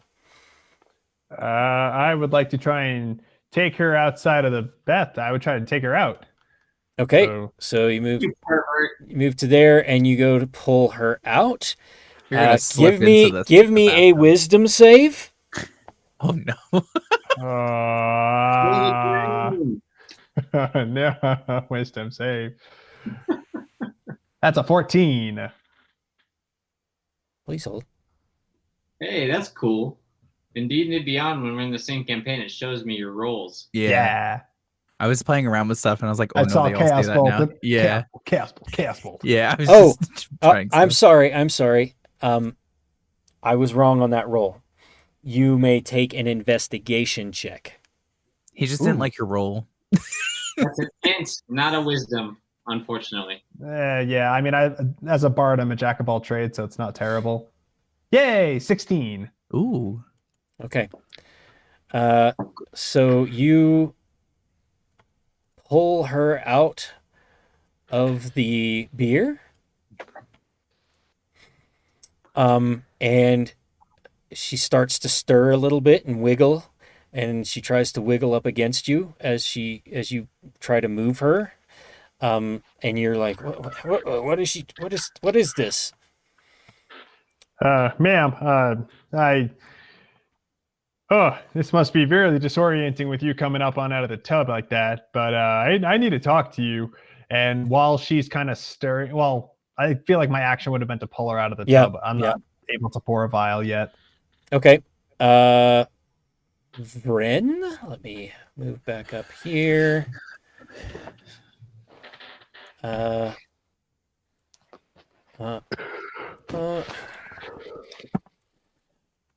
miss, barely. Dreskel, a miss. Barricus. Okay, I think Gralda's still following me and trying to kill me. So, She's not trying to kill you. She's just trying to smack you silly because you threw a beer on her. So I can't go through this table, right? So I have to go there and then Jump up over The it. short, yeah, or you could just try and go across it or around it. Is that a skill check? Do I like fumble? You'd probably lose 5 feet trying to jump up on it. Yeah, it would just take 5 extra feet. Oh, that's not bad. Okay, wait. What if I go there? Oh, that's 25. Okay, so I'm gonna go over the table and go to this side of. And this is the door right here. You play a game of Nana Nana Poo Poo, you can't catch me. And that's only an action, surprisingly. Yep. So I'm gonna go right here to East Door and Stick out your tongue for a bonus action. Well, no, like, can I cast? I want to like hide. Can I like hide? Maybe I'll hide under the table. Okay. Hide under. Okay. Yeah. So like stealth check for me. Okay. Wait. You have a +2 to stealth. Okay. 9. Okay. I am the table. Okay. So you just you dove under the table right there. Okay. Okay. Good. You won't know if that works until her turn because she's going to contest that with her insight or her perception roll. I will cast Minor Illusion and make a clone of me. That's not how it works. No, it says an image of an object. You're not an object. But like I am. I'm a table. I mean, tables. So like identify as this table. If you put like an extra chair in the way, maybe, but also I think your hide action was your action. Yeah, it was your okay. action. Okay. I'm gonna just hide then. I'm gonna just hide. Okay. Girl is coming for me. Isidore. Oh wait, can I do inspiration? That thing to re-roll. Well, it was like you take the. Oh yeah. Yes, You're supposed to do that before, but yeah, I'll let you go ahead and. No, it's fine. We'll stay in character. It's okay. All right. I'm gonna see if I die. Isidore moves to here. Grelda. And he looks through the door. Sorry. I actually should do this. Zora moves where? I Uh, don't see the bedroom anymore. You may want to look in Google Meet, just so you can see Corey's no, screen. I'm making it so that I you don't guys see it on Corey's screen either. Huh. There we go. Hmm. Now you should be able to see it. Yeah, I see it. Yep. All right, there's my friend. So Isidore is here looking, and he goes, "What are you doing? Get your hands off of her!" She was slumped over in a tub full of beer. I'm trying to save Yes. her. Yes, maybe she was. He looks confused again. Ventov, we're gonna. Just a big my old goodness. flurry of blows of everyone around you. Everybody gets to attack you now. So Ventov has to move up to you first. Yep. Sindra, barricade yourself inside of the storage container. Well, I've got to go break the other casks. Um, Nobody else is. That's true. Ventov misses, and Sidna. All right, so I'm gonna. Let's see. Is this? No, apparently I can't ping. Can you ping You can where ping. the entrance to the storeroom is? It was right over here. Oh, there. Okay, so apparently I just can't see my own pings. I'm going to try to vault the. Well, I'm just going to go around. Probably it's about the same distance. I'm going to try to go to the storeroom. Okay. Yep, you And can make go it there. All right, Yeah. let me get to all of those misses of opportunity. Yep. Vryn, 15. Ventov, 13. Breskel, 3. Drunnard, 9. And a 20 on the die. Forbidden? All right. For Drunnard. Oh, for Jenner. Yeah. And then so that's 8 points. Wow. What, with the fist? With the Damn. fist. Hey, you do 5 with the fist. He can do 4 with a Yeah. fist. But I'm a freaking bugbear. He's a human. He's a pretty strong human. Yeah. Not as strong as Bennett though, who rolls a 5. Okay. And that is your move. And then you could go ahead and you can't get through the wall, can you? Well, it was 25 to there, so that would be 30. Yep. Okay. And then I'm gonna. Are Rax and Grinning still both holding their casks? No, they've stacked them, and they're actually standing around drinking beer now. Okay, so Oh boy. I've got a couple options here. I could either just try to grab a keg and smash it, or is it possible to smash more than one keg if I pull out my flail? No. If you wanted to smash more than one, you should smash them into each other. Okay, I'm just gonna grab one and smash it into the other one then. Okay, and now in here you are gonna have to make a reflex save or a dex save. Next save. Okay. Remember, you do have Bardic Inspiration if you still need. It's a 1d6. Right. Do I have to declare it before you tell me what Nope. my target? Yes. Oh, you do? I- I thought Bardic Inspiration you could add after the roll. After Sounds the like- roll, but before you know the results. Before you know the results, yeah. He doesn't Okay, know the well, I got- results yet. So I'm not going to use the inspiration, just in case. Okay. You got a 17. 17? All right, you're good to go. However, it goes all over Grinnig and Raxk. Well, they're happy. That's fine Yeah, okay. For now. For now. for now. They also haven't had as much as everybody else in the bar, so they don't look crazy yet. They are That's dismayed that you just smashed a bunch of beer, though. Yeah. But at least they got some of it on. Grelda. So I can't see the bar again, just in case you want to make it visible so I can see what's going on. Or I can look at your screen, I guess. Yeah, we can only see the what is rooms we are going in. on? Which,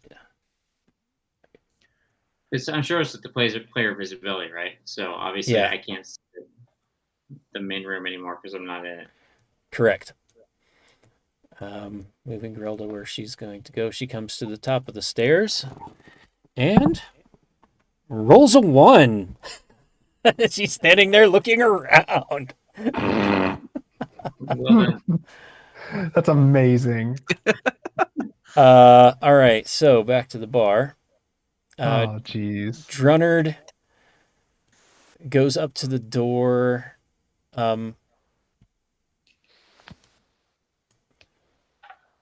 And did you close the door behind you? no, I just ran in and smashed kegs. All right, so Drunnard is he's probably the only one that's going to be able to attack you from here on out. But he does have 2 attacks, and 18 is so he got a 17, which missed. That was his highest. And Monty, your turn. So Monty pops the vial and puts it inside of Portia's mouth and basically gives her the antidote. Okay. All right. And then would that be my full action, or can I possibly do like a medicine check to just see if she's okay after being slumped over in a bath full of beer? Yes, you can do that. And also give me an investigation check at advantage. Ooh, at advantage. So I'll start with the medicine check. That is a 10 plus 4, 14 medicine. Okay. Just to check and see, like, is she okay? I know she's starting to stir, but like... Well, you that totally depends on the second check that I ask you. Okay, insight check. Investigation. Right. Oh, investigation, excuse me. I'm looking at the wrong eye. But you get that at advantage. Good, because the first roll was a 1. The other one was then a 14. That's a lot better. 14 total? 14 total, yeah. It was a 12 plus 2. Okay, yeah. She wakes up and she looks at you and she goes, Oh, thank you. What is your name? Hey, my name's Monty. And so as she's like stirring, Monty grabs a towel and just kind of like drapes it over her. Over her head? Not time. Yes. No, Yeah. he just covers her up courteously. Again, Okay. Monty doesn't want anything like Okay. any sort of he has no Indecency. ulterior motives there. He just wants to Yeah. make sure she's okay. All right. Says- So, The least Vren, bard. Dreskel, all just go to the door, standing behind what's his name, Barracus. Yes.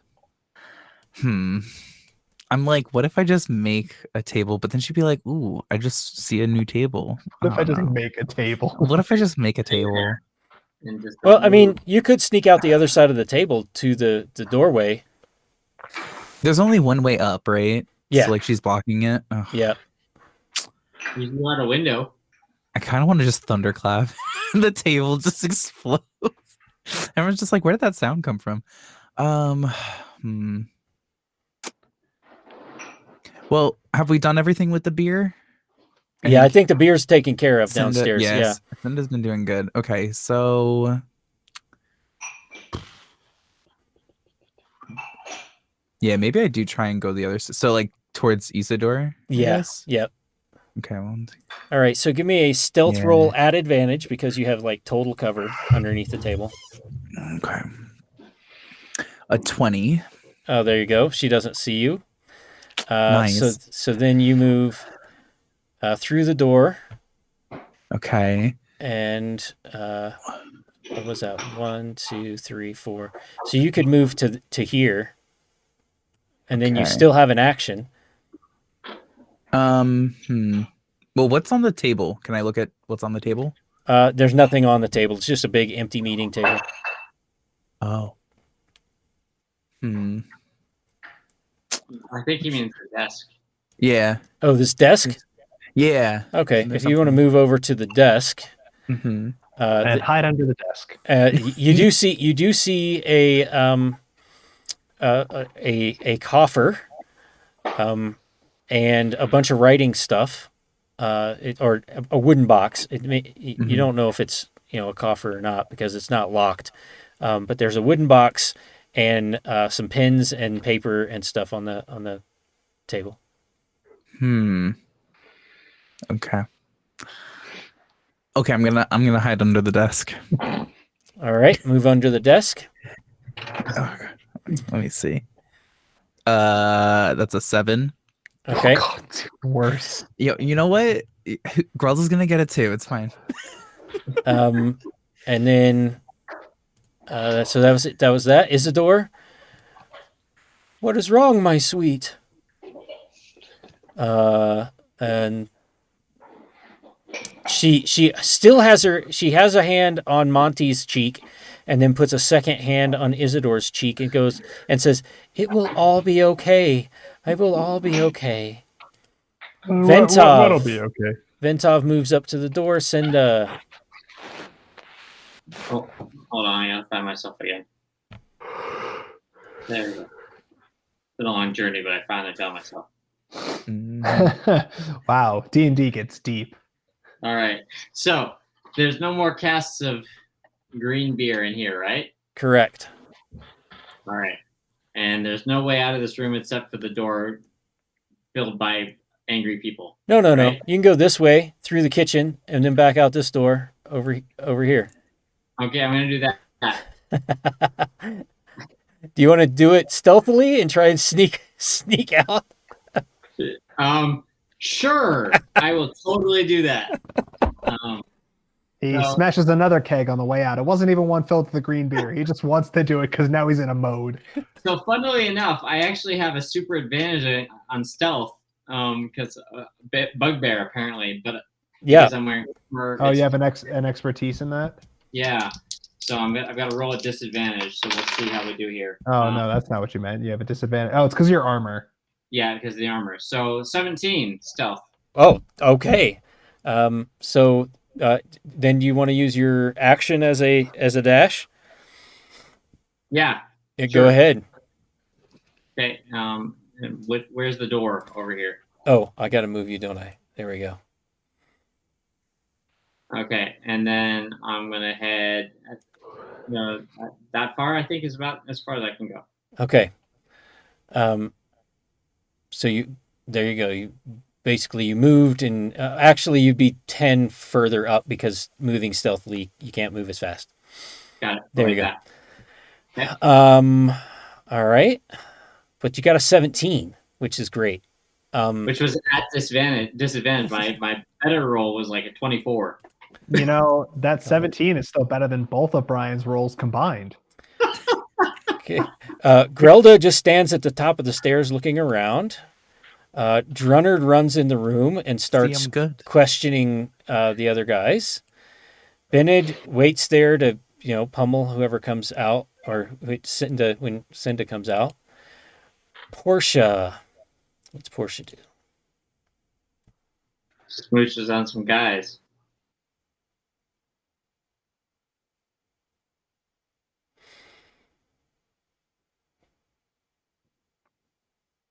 Da, da, da.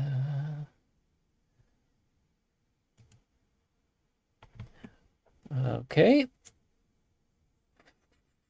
Monty, give me a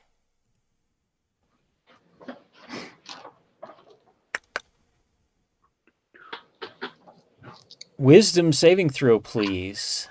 As Portia says, I don't really like a man who doesn't like to drink. It doesn't sound very understanding. That is an 18 plus 3, a 21. Okay.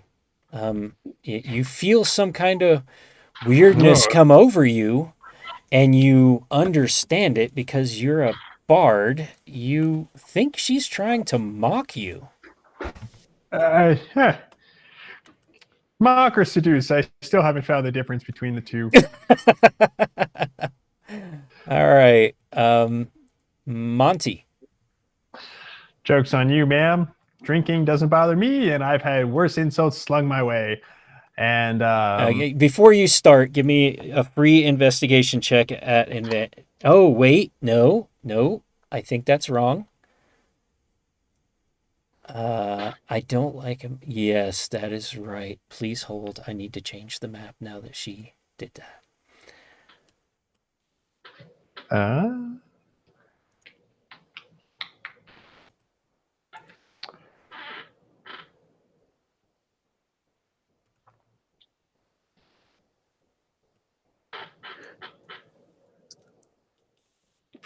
There we go.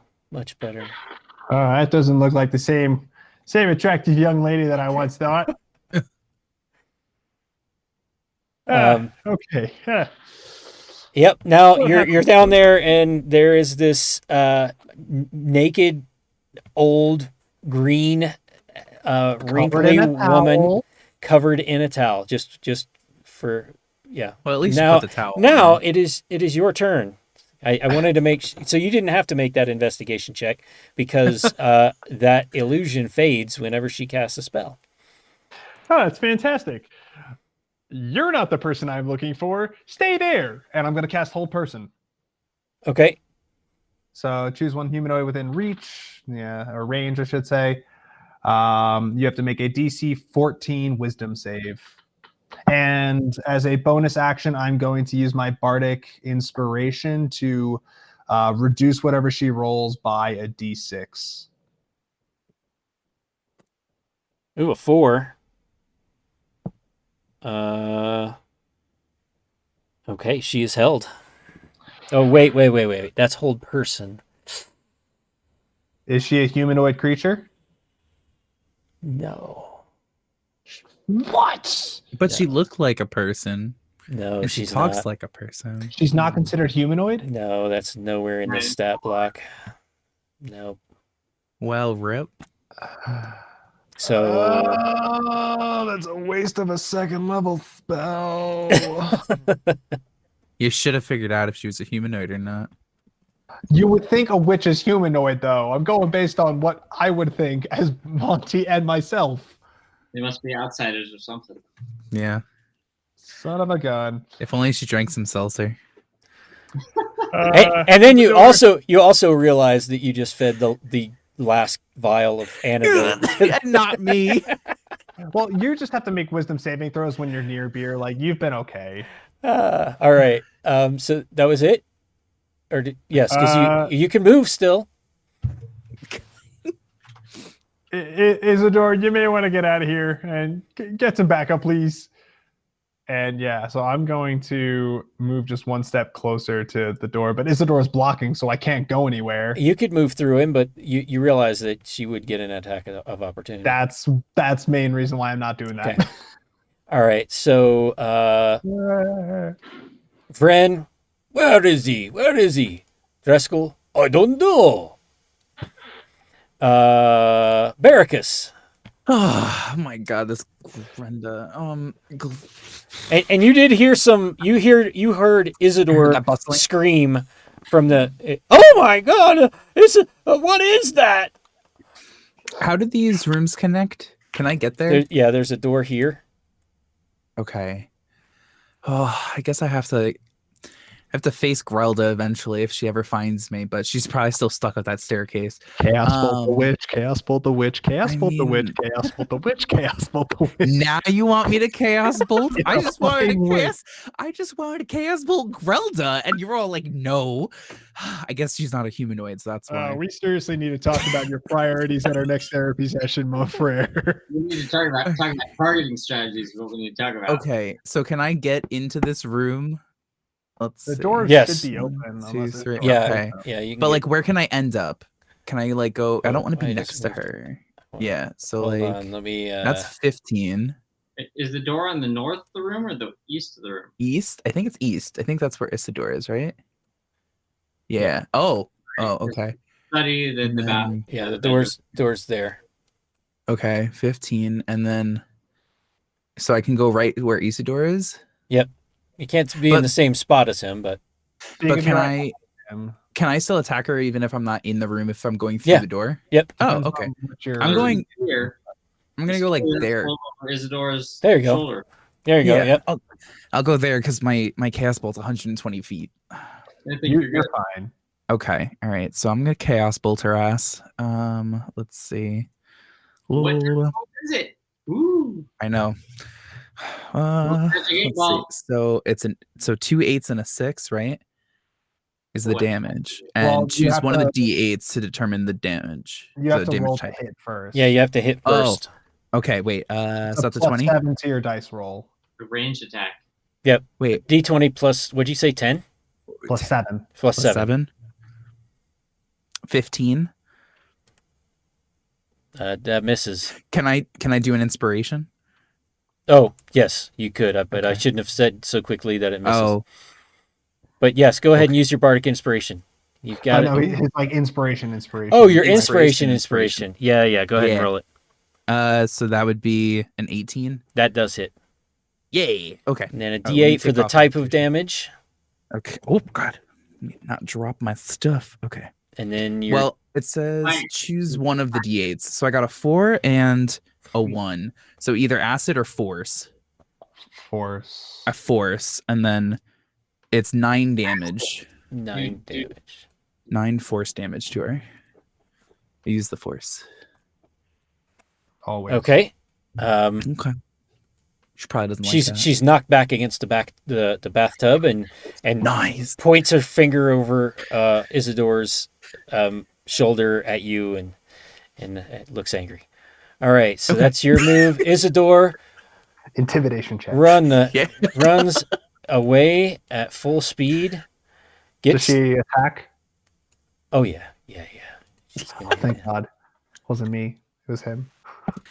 and she does not hit Isidore as he runs away. And he gets to this door here and screams at Grelda and says, "Get help! Get help!" Full circle. This is why I pissed off Grelda. All right, I knew all Ventov. along. Yeah. Ventov is looking for Cinda. All right. So if I use my action as a dash, I can move double speed, but I'm no longer stealth, correct? Correct.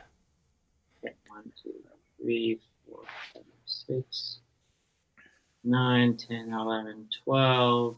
So I could get to the top of the stairs if I dashed, Okay. but I'm not going to. I'm going to go ahead and stay stealth and move towards the stairs, 30. Okay. And stealth. Still at disadvantage. 21. Okay.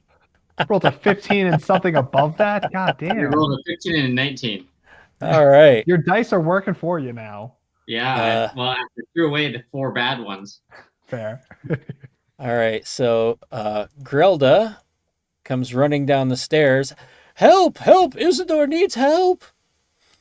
Drunner looks for you. Benid looks for you. Portia / Green Hag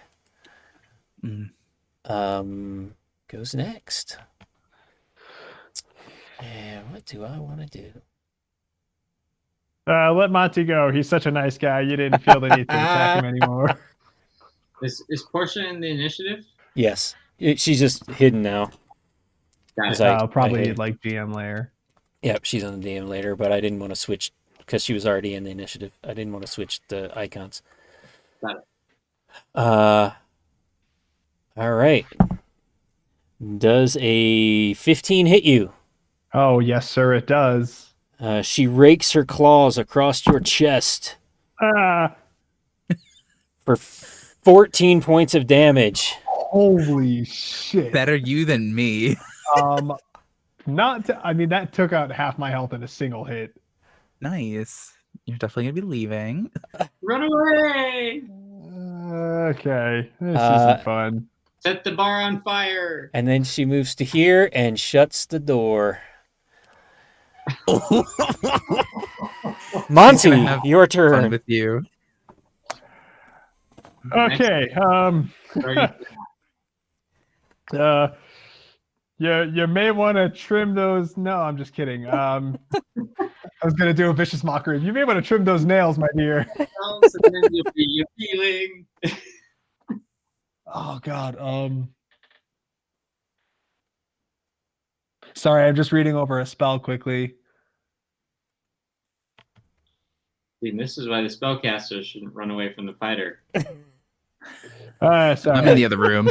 I was trying to save a young girl in a bath of beer. I didn't realize it turned into a goddamn. But you realize fucking if the spellcasters would have stayed with the fighter, all of those guys would have pummeled the spellcaster. That's true too. Yeah, probably. But not after I destroyed all the beer. Then they kind of focus on that. Okay, so I'm going to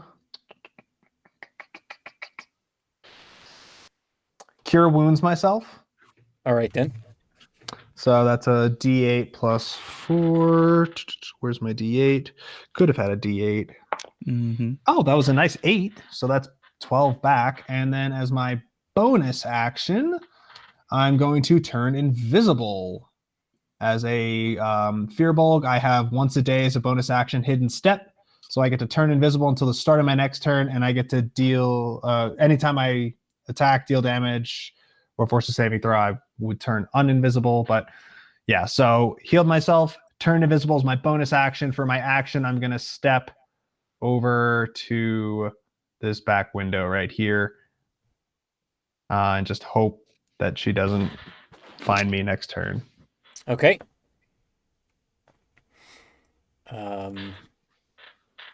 Ren goes looking, Dreskel looking, Barracus. So the door is closed, right? Uh-huh. Okay. You got a gas, set it on fire or something. Just go open it. I mean, like, I wonder what's on the other side. can I open it and then wait one? So like, let me do. You got mage hand. Use your mage hand to open it. But then can I still use another ability? It's an action. If that's a cantrip? Well, it's an action still, technically, if we're looking at things. Duck behind the bed. What's your bonus actions? Nope. No, I think so. I have to go open it, but then how far can I go? Okay, wait. So it's 3 squares. The bed's kind of in the way, right? So like 5. That's why I use mage hand. Duck behind the bed. Huh. No, because then she's gonna come after me. Not if you hide like you've been doing. You've had such great stealth rolls. I have, but I need to blow her up. I'm the one that does damage. Well, maybe Grelda will come in and then she'll be like, "Oh, it's that lady who opened the door." And all. Well, wait, Monty, you're invisible, right? For a single turn. Yeah, so she probably thinks that you just died and like disappeared. No, so she's smarter than that. It's Corey. No, she's gonna open the door. She's just gonna open the door, and then never seen magic before. So that's you could prepare a spell for when the door is opened, and if it gets opened, you launch that spell. Oh, I can. Oh, yeah. Whoever opens the door. Yeah, yell at Isidore and be like, "Open the door!" Like, do something. He's already. It's in your name. He's already. Oh, look at your name. Okay, so can I do a second level chaos bolt on the door? You totally could. On the door, or you're waiting till the door is open? Wait, not on the door. Yeah. That door gets obliterated. Okay, so yeah, when that's what your trigger will be is if the door opens, you will hit the witch with a chaos bolt. If you can see the witch. What if she never opens it and then Brian has to get out? It would just mean you wasted your turn. That's the gamble, but you didn't waste the spell. No, but okay. So basically, what if Monty opens the door? Then if you can see the witch, you hit the witch. Oh, I still hit the witch? Oh. Yeah. I thought I was gonna hit Monty. Oh, no. You're waiting until the door is opened to cast chaos bolt. Second level. Yep. We're doing second level. Hell yeah. Okay. D20. Let's see. But you're waiting until the door opens. You don't roll anything. You have to wait until that. Oh, good. Okay. Right. You basically have to wait for the triggering action to occur. How far away can I get? 120 feet. I'm just gonna move. I'm gonna move like into the corner. There you go. Into this corner. Into that corner. Okay. All right. All right. I'll wait till the door opens. Isidore goes downstairs. Isidore's a little bitch. Mm-hmm. There we go. Downstairs. And then Vantov goes looking. Cinda. All right. So now that Isidore's been yelling for help and et cetera, I'm gonna go ahead and dash as far as I can get. Okay, so. Whoa! What is going on? All of a sudden, my move's weird. All right, there you go. All right, so that's 5, 10, 15, 20. Somewhere else. All right. 25, 30, 40, 45, 50, 55. Actually, you would be 55 to go in the door. Perfect. And I can't move it. I'm not throwing it in the order. Just There. a note, 60. Cinda, as a fighter, has second wind for a bonus action. Basically, it's a free 1d10 plus 3 to regain health. Okay. Yep. So you still have a bonus action. Just I know you got hit pretty hard downstairs with a bunch of punches. Yep. Yeah, I'm she's still fine. I'm still just fine. All Yeah. right. No, but thank you for reminding me. I did have it on my list, but I might have forgotten. So I'm still okay at this point. And so All right. that's 60. So I'm done. All right, so I can just skip Portia. You can't see me. He doesn't say that. I can play too. Oh, fuck. Fuck you, Corey. Fuck you. She has that spell too. Mine's a fearful trait. It's not a spell. Where are you? Marco. Monty, your turn. Monty. Portia. It's the worst game of Marco Polo I've ever played. I have dark vision, not blind sight. Damn it.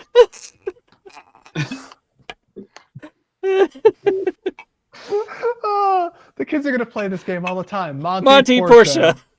Monty Portia. You got to be the fearbolg last time. Yeah, well, you got to be the witch. Oh shit. All right. And you become visible? Fireball the room. Yeah, I'm back to being visible now. Okay.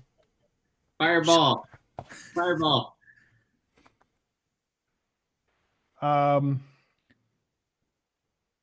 So is it my turn now?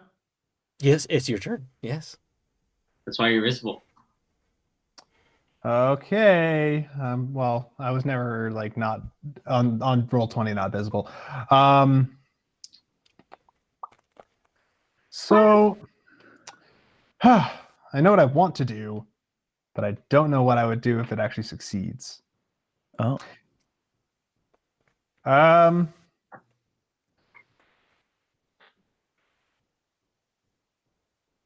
You could viciously mock her. I could. Actually, do I need line of sight on Vicious Mockery? I would assume not. I think Target can hear you, though need not understand you. All it has to be is hear. Yep. Well, but there's a creature you can see within range. Oh, it does say see. Yeah, never mind. However, the spell suggestion, on the other hand, does not. Oh, it says see. God damn it. That's so weird. I'm going to cast Detect Magic. Okay. And see if I can see magic radiating off of her. There's magic all over it. It's beer everywhere in this room, and it's all magic. Yeah, but there's auras around all the magic things.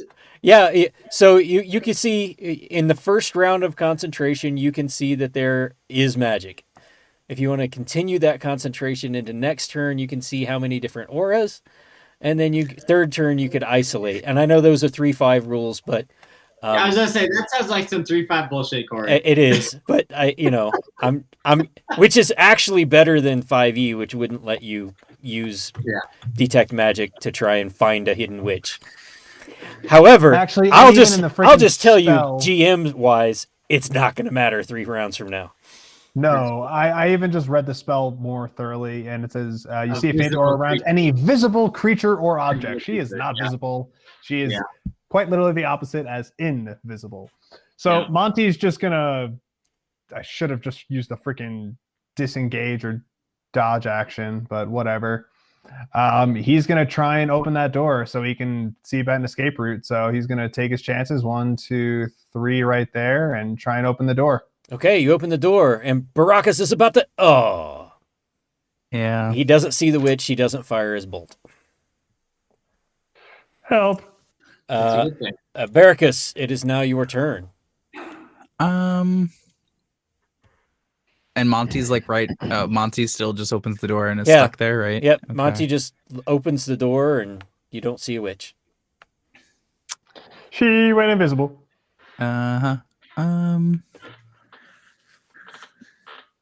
Trying to see. God, all of them that you can see, that you can see, that you can see. So stupid. Also, So dumb. I'm looking at my enhance ability to see if there's like anything that we should prep for because we're about to get roasted. It's just advantage on checks and stuff. Well, she did have wisdom saving throws. So you want like an owl wisdom? Or you could do it for well, actually, what's the other thing? Hmm. Nah, don't worry about it. Okay, You could can't also really- ready another action if you need. I guess. Okay, 'Cause- we're gonna second level chaos bolt her ass when she appears. Yeah. I think that's about it. All right, do you want to move, or are you just going to stay there? Can I? So I can like curve corners with it, right? You're not gonna freaking Yeah, you have to be able to see her. direct So I line. see- Yeah, So I it's see not like that Monty- movie where you can bend bullets. Yeah. Okay. Yeah. I guess I'm just gonna chill there. Okay. Cinda? Ready All to right. move. 5, 10, 15. So I assume, Baracus, that you're saying if she becomes visible to you, you will. Second level chaos bolt her bolter. ass. Why can't I Yeah. grab you, Cinda? I don't know. I'm stuck in the door. Oh, click off of yourself. There we go. Now I can grab you. Nope, that's. Oh, I couldn't grab you because I was on the DM layer moving the hag. That's why. All right. Through the door you go. Thank you. All right, so that's 15. As I run into the room, I go, "Where? What's going on? Who are we talking?" She okay. Witch, green witch. It's not fun. Hurts. All right, so Monty's not used to combat. He just freaks out every time. Mhm. So I get shoot. Oh, okay, I'll try to move past Monty, and draw my flail. Okay. Seems like a good time to actually draw a weapon. And Yes. I can't get into the room with the bathtub. So thank you. And that's my. that's your. Okay, so you use all your movement to get there. All right. And now.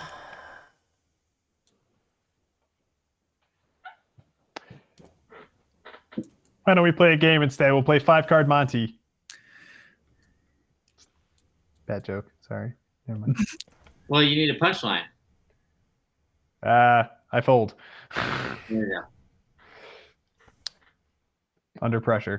What an ugly thing you are. Give me a wisdom save, Cinda.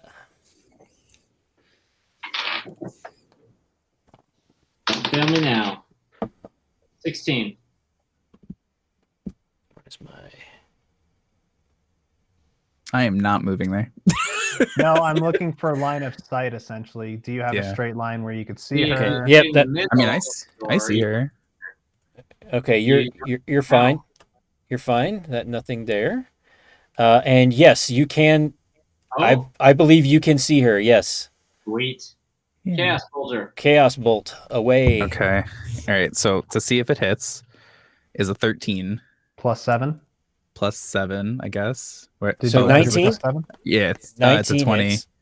Okay. And then oh god. Okay, I need that is a 6 or a 6. Okay, we're getting a 6 plus a 3. So it's 9 damage of whatever 6 is. Poison. Poison. Okay.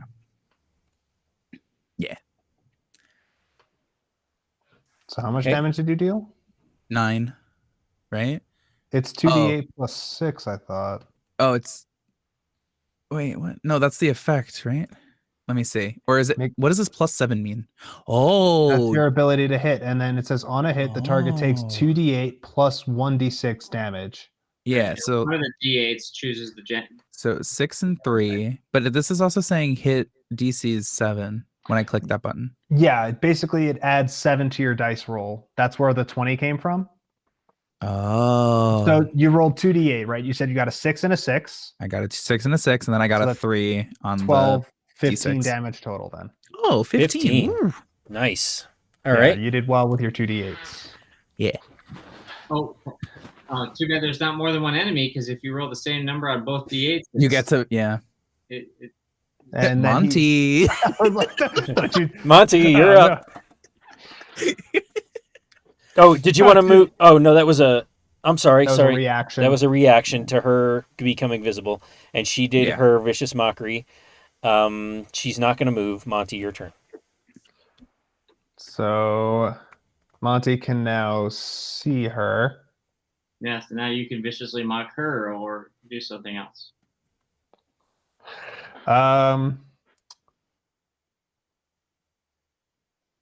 Yeah, I'm gonna cast suggestion now. So that's a DC 14 wisdom. Have herself. 13. Ha ha! Tell us how to undo the beer's effects. That's my suggestion. Oh no, that's not. That's more of like a demand, but suggestion. You should tell us. Yeah, You should. you should tell us how to undo the effects of the beer.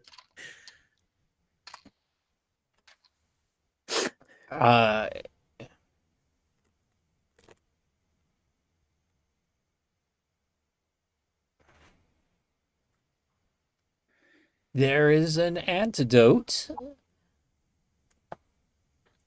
There is another way.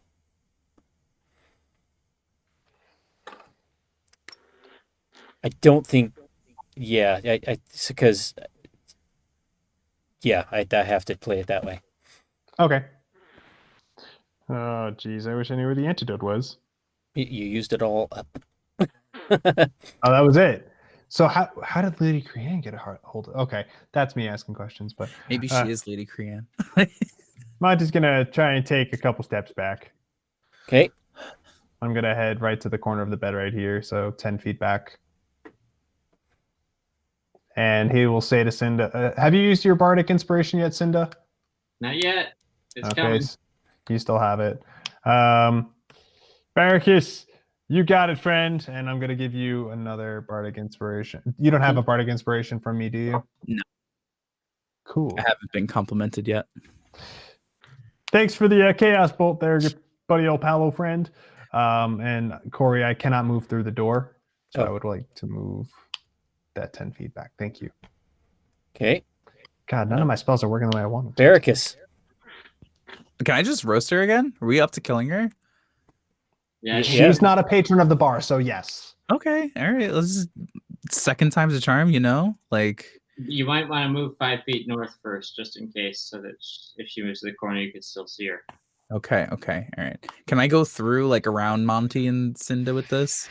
Mm-hmm. How tall are these people? Okay, all right. Fine. So We're both tall, but it's fine. okay, so I'm gonna roll. I'm gonna roll for this chaos bolt. Roll to attack. That's a 4, Plus 7. so 11. But you do have a doesn't- bardic inspiration. Yep. Oh, Before I tell Yes. Your D6 may knock you up enough if you get a 6.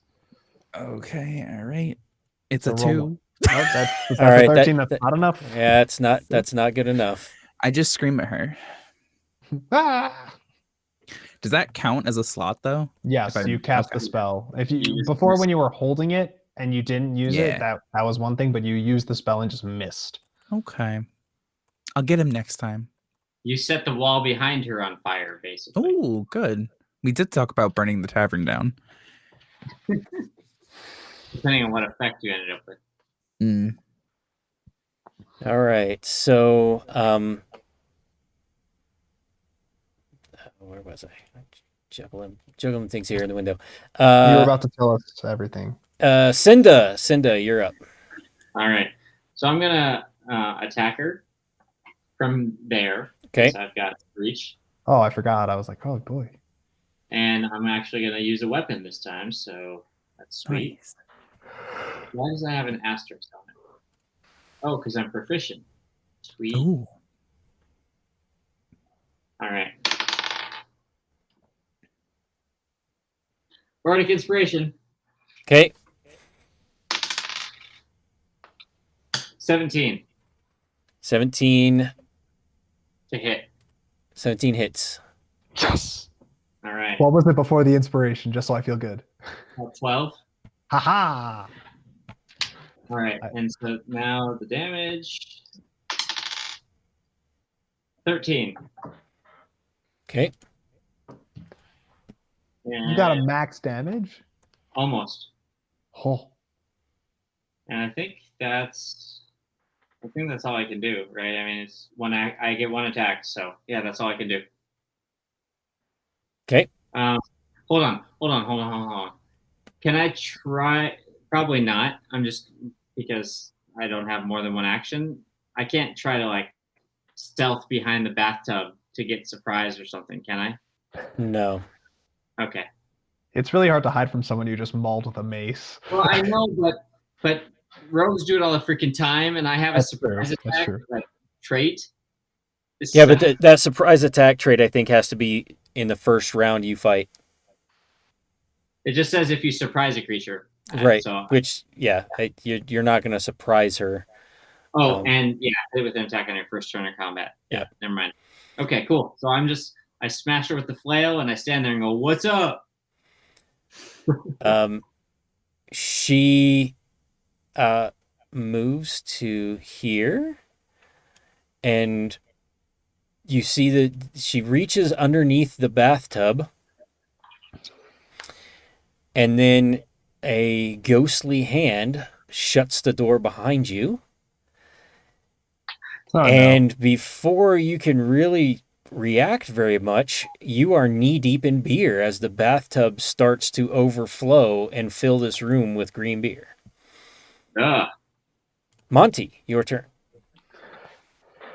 Well, I can't do terribly much from behind this door now, so Monty's gonna go ahead and move on up to the door and knock politely and say, "I'm coming in." Not politely? Are you kidding me? Now he pushed the door open, but he does still say, "I'm coming in." All right, and then you go in. Well, I just open the door instead. Then there's beer pushing against the door, so you can sit there and hold the door, or you can go in. I will Hodor. You Hodor, okay. Maybe that'll be my action is to hold the door, or do I need to make that an action? Just keep it held open? Well, you're not going to be able to cast a spell and hold the door unless you want to just... true. Vicious mockery. Unless you want to move inside and kind of put your body there is what I'm saying. If you move to here... Yeah, I'll do that and just hold the door open with your body. There you go. But that means if you move, the door is probably going to close. That's fine.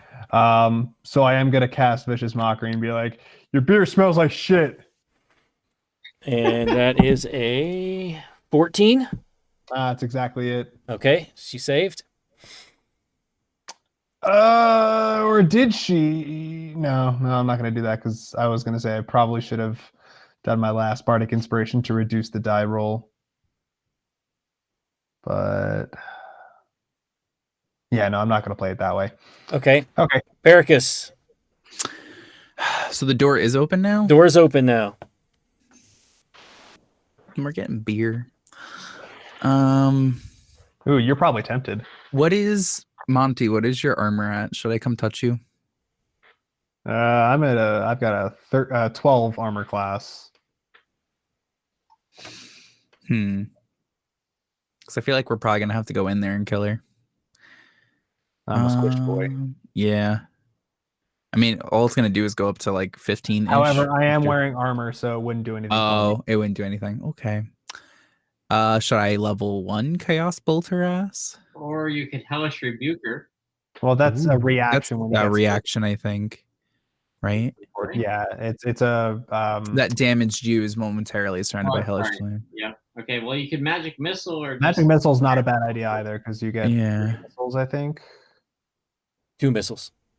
That's is it only 2 at first? No, at first level it's you create 3 glowing darts. It's right in the description. Yes. okay. A dart deals 1d4 plus 1 force damage. So at a minimum, you're doing 6 damage there. Okay. Do we want to do that? Does that make the Sure. most sense? Okay. All right. Magic missile, and I need to Magic missile roll. can never go wrong. Yeah, Okay. you don't have to roll anything on magic missile Besides Exactly. damage. except damage. Yeah. Okay. And Corey, do you want to roll it where he rolls 3 different d4, or is it 1 d4? Just use that 3 times. Roll 3 different d4. Okay. More Do I dice, have to more roll to dice, hit more or better. No? It always Nope. hits. Always hits. Always hits. Okay. Because it's a magic missile. Okay. 1, You're attacking the 4, darkness. 2. So I got a 1, 4, 2, and then it's plus 1 for each of those. So 2, 5, 3. You said a 1, a 4, and a 2. Yeah. 1, 4, 2. 2, 5, So that would be 3, 7. So 10. 10 Yeah. damage. All right. 10 force damage. That's what I'm talking about. All right, Cinda. I'm gonna whack her. Cinda her packing. Am I right? Oh. You're like, no, you're not right. Stop talking. All right. Let's see.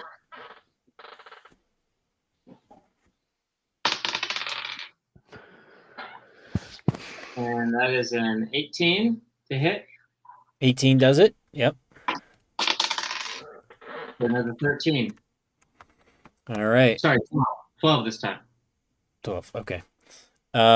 Beginning of her turn, you're now about waist deep in this beer, and I need because you guys are splashing around and moving, and beer is splashing up against the door that Monty's holding. I need dex saves from anybody in the room.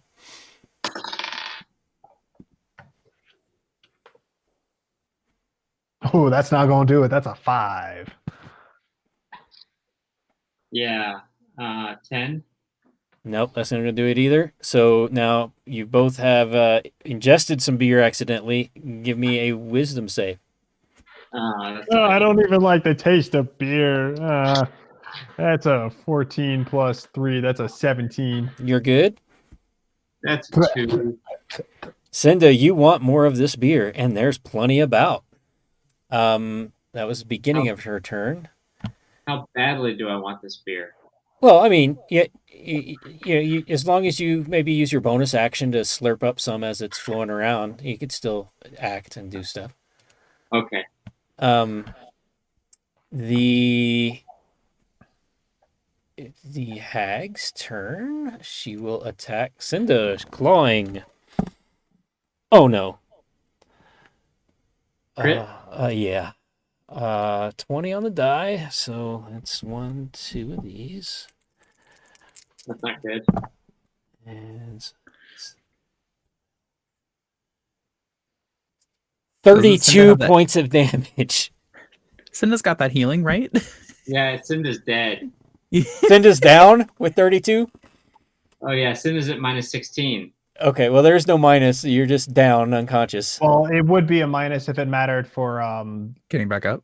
no, like if you supersede your max HP going under on a single attack, you insta die. Yeah. Oh. Well, he didn't Yeah. supersede his max HP. Yeah, he's not at that point. So now you're back to 0. Well, I'm at death saving time. Death So saving time. I fall over in the pool of beer. So I rolled I'm happy. a 16 on my damage, and it was a crit. Oh yeah, and you're drinking a lot of beer right now, so you're good to go. That has to heal you, right? Like just some See, beer. the nice thing is I'm glad I didn't waste my second win because 32 would have knocked me down from full HP. So All right, that was her. Monty. Oh, geez. Oh, no. Get back up here, friend. And I'm going to cast Cure Wounds on you. So that's 1d8 plus 4. I'll roll it in D&D Beyond so you see it as well. Fan-fucking-tastic. That was a 1 plus 4, so you got So 5 cool. HP back. Yay. And But you are back to being up and no death saves for you. There goes my last Cure Wounds. I have no more healing capabilities whatsoever. all right, Barracus. Okay, we're just gonna keep. Oh wait, let me see. I think I have to hit that one. Okay, so I have one more magic missiles that I can send out. I would Do it. definitely Yep. Please do that. I would not be opposed. Alrighty. Okay. Hey man, that's what sorcerers do. Is they just sling spells left and right. Okay, 143. So are we up to 11? That's 11 this time. Yeah. 11. Yeah. Cool. All right. She looks pretty singed and beat about. Not looking very good. Cinda, you're underwater and you come or you're under beer and you become conscious and take a big gulp as you come up. Give me a wisdom save. 15. You're good to go. You can. You've already drank your drink for this round. And you nothing else has. Nothing else alters your actions. So. Okay, so I still have a bonus action, or did I? No, that was. Yeah, you drink as your bonus action. Yep. Okay, so I can't use my second win. All right, well that's fine. Am I up, or do I have to use an action to stand up? You do that as a move. Actually, Okay, it's so half your move to stand up. Okay, so I'm going to stand up and attack her again. All right. Yeah, that is going to hit, I'm pretty sure. 23. Yep, that hits. You can do it. 11. Almost did it. Yeah. All right. And now it's her turn. She rolls another crit. She rolls another 32. She's going to step to here. Ah, fuck. Leave my drunken friend be. No. Does a 16 hit you? Most certainly does there.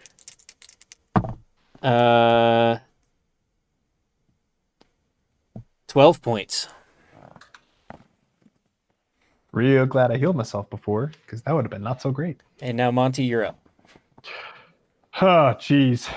This isn't great. I don't have many capabilities to do much damage, so Monty yells, "Is that all you got?" as he's like bleeding out of his chest, and just like a single tear comes down his face. Is that all you got, lady? Please roll a wisdom That's saving the worst throw. vicious mockery I've ever seen. Is that all you got?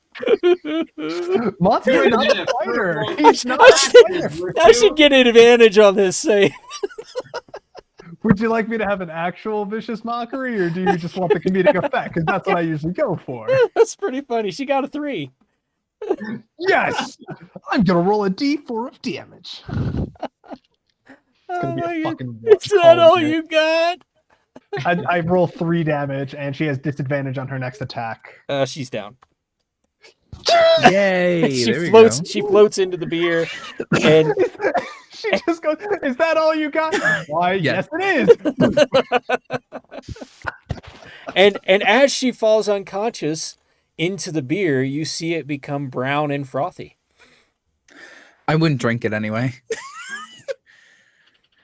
Well, the question is, do I still want to drink it? No. That was the other thing when he asked. I figured it was we have to defeat her. Yeah, Mm-hmm. and she wasn't going to outright say that was the You've case. got to kill me. It's like, bitch, we were doing that anyway. Mm-hmm. So yeah. And I guess you guys head back downstairs. Well, What? do we have to worry about the flood of beer from the second floor? Yeah, it's That's not leaking. what we're talking Yeah, it's starting to leak through the floorboards and whatnot. I just literally say, "Not my problem. I'm Yeah. done." That's Like Monty's done for today. I mean, there's smash kegs all downstairs, beer overflowing upstairs and leaking through the floorboards into the down. It's Yeah, good point. Tap and Tumble is going to be closed for a few days. Probably not going to be participating in the Festival of Lances this year. Well, at least Marnu'un's Brewery's double vodkas are going to be there because I kind of crushed all the kegs that were left. So she is unconscious. I mean, she's out. What do you want to do? We should probably question her on the whereabouts of Portia. Really? We can't just kill her? I'm all for killing her. We can kill her after the fact, but Fine. I guess. Probably. Can you So- hold person before she comes back Yeah, away? you can't hold person on her. You can't hold person. I tried. Oh, she's not human. We could probably just scrounge up some rope and like tie her up and stuff. And hope that none of her spells have. Verbal only component. Right. Well, vicious mockery, but yeah. Yeah, and I think that if you have her subdued and bound and really tied up well, you could probably have a conversation with her once she comes to. Yeah, we could probably have Cinda just like standing over her, basically with whatever weapon accoutrement you have, kind of at her throat. I'll just stand behind her so that if she starts trying to put the mojo on you, I'll just crush her head. Nice. Okay, so you have her tied up. And she comes to, maybe you wait a little while, or maybe at any rate you wake her up, and she just starts laughing. Such chaos. That's definitely a nice descriptor for what you've caused here, but we've got more pressing things to take care of than your sadistic kind of needs. Where's Portia? Portia. Yes, she lays with what's his name? Oh, I got Lonwyn? Lonvin. She lays with Lonwyn. Lays like a chip or lays down somewhere? Like what? Lonwyn was first, and I'll tell you where if you let me go. It's not how this is going to work, lady. You have no leverage here right now. I'm sorry. You realize the predicament you're in. We need to know where these people are. I'll show you. I'll show you north on the road. Take me north on the road. I'll show you. Now's the time to use that persuasion skill you got there, Monty. Or intimidation or whatever. We could just kill her. Yeah, no. As much as I would love to have you gallivanting around the town here, I certainly just don't trust you. So you're going to tell us what we need to know. And I would like to roll an intimidation. And I would just kind of like head nod over to Syndra, who's probably got the short sword like over her hand. All right, roll at advantage. I'll just roll it in here. So intimidation, right? Mm-hmm. That's what I said. That's a good thing it was at advantage. That's a natural 20. So 25. 25 is intimidating enough.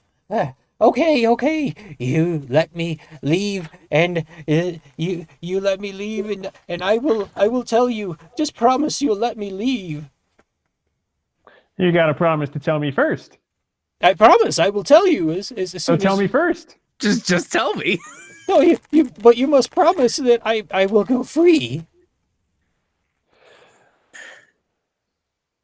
I promise to have a discussion about it after the fact. Ah, you deceitful. I haven't lied to you yet. That's the thing. You must promise. You must make an oath to let me go. If you don't break your oath to kill me, then, of course, hey, you are an honor-bound man, Monty, the motivator. Sure. We'll have to we'll have to talk to some people before we figure out what we're going to do with you. I don't feel comfortable playing, executioner here. So. So you will give me a trial. That is good enough. And she explains up the road, past a tree, almost to the Mistrewn River, on the riverbanks. There is a shallow grave with two bodies in it, one of Lonwyn and one of Portia. Alive, or should I? No. And then she begins to boast. Yes, Lonwyn could not resist me, and then he was dead, and then I took his horse, and I. What? Coup de grace. So yeah, you go to attack. I took his horse, and boom, she's Her head's still talking as it's falling off her body. And what you can gather from this is that she became the visage of Lonman, and then used that to get Portia, and then came back as Portia. And there we go. Oh, jeez, I gotta wipe this blood off my clothes. God, you couldn't have warned me you were gonna chop her damn head off. So what did you expect? You asked me to stand behind her with a sword. She's a witch. All right. So what else? What is next? What things do you want to do to wrap this up? Lances Festival. Lances. We all just go enjoy the festival Go now. party. Yeah, we're like whatever. No, we should probably go talk to Suju? Sugu. Yeah. Sugu, yeah. And we should probably go talk to Mr. Doobelbach. Well, what we should do, I mean, obviously talk to Sugi. She's right here, right? Yeah. And then let's go and enjoy the day of Lances Festival. I mean, it's only, it's in like 2 days. Let's not interrupt her festival. Yeah, we'll tell her. Tell her on And the then, way out. and then we can head back north and talk to Mr. Doubleback or Doubleback or whatever, and inform and hopefully find the bodies on the way and bring in. Well, we know where the bodies are. Yeah, right? we got the instructions, but we still have to dig them up, right? Find the bodies, and then we can deliver them to him, or we could have them arrange that parties, right? So they could be buried wherever they need to be. But we came all this way. We might as well go to the festival, right? Let's party up. All right. So you guys enjoy all of the martial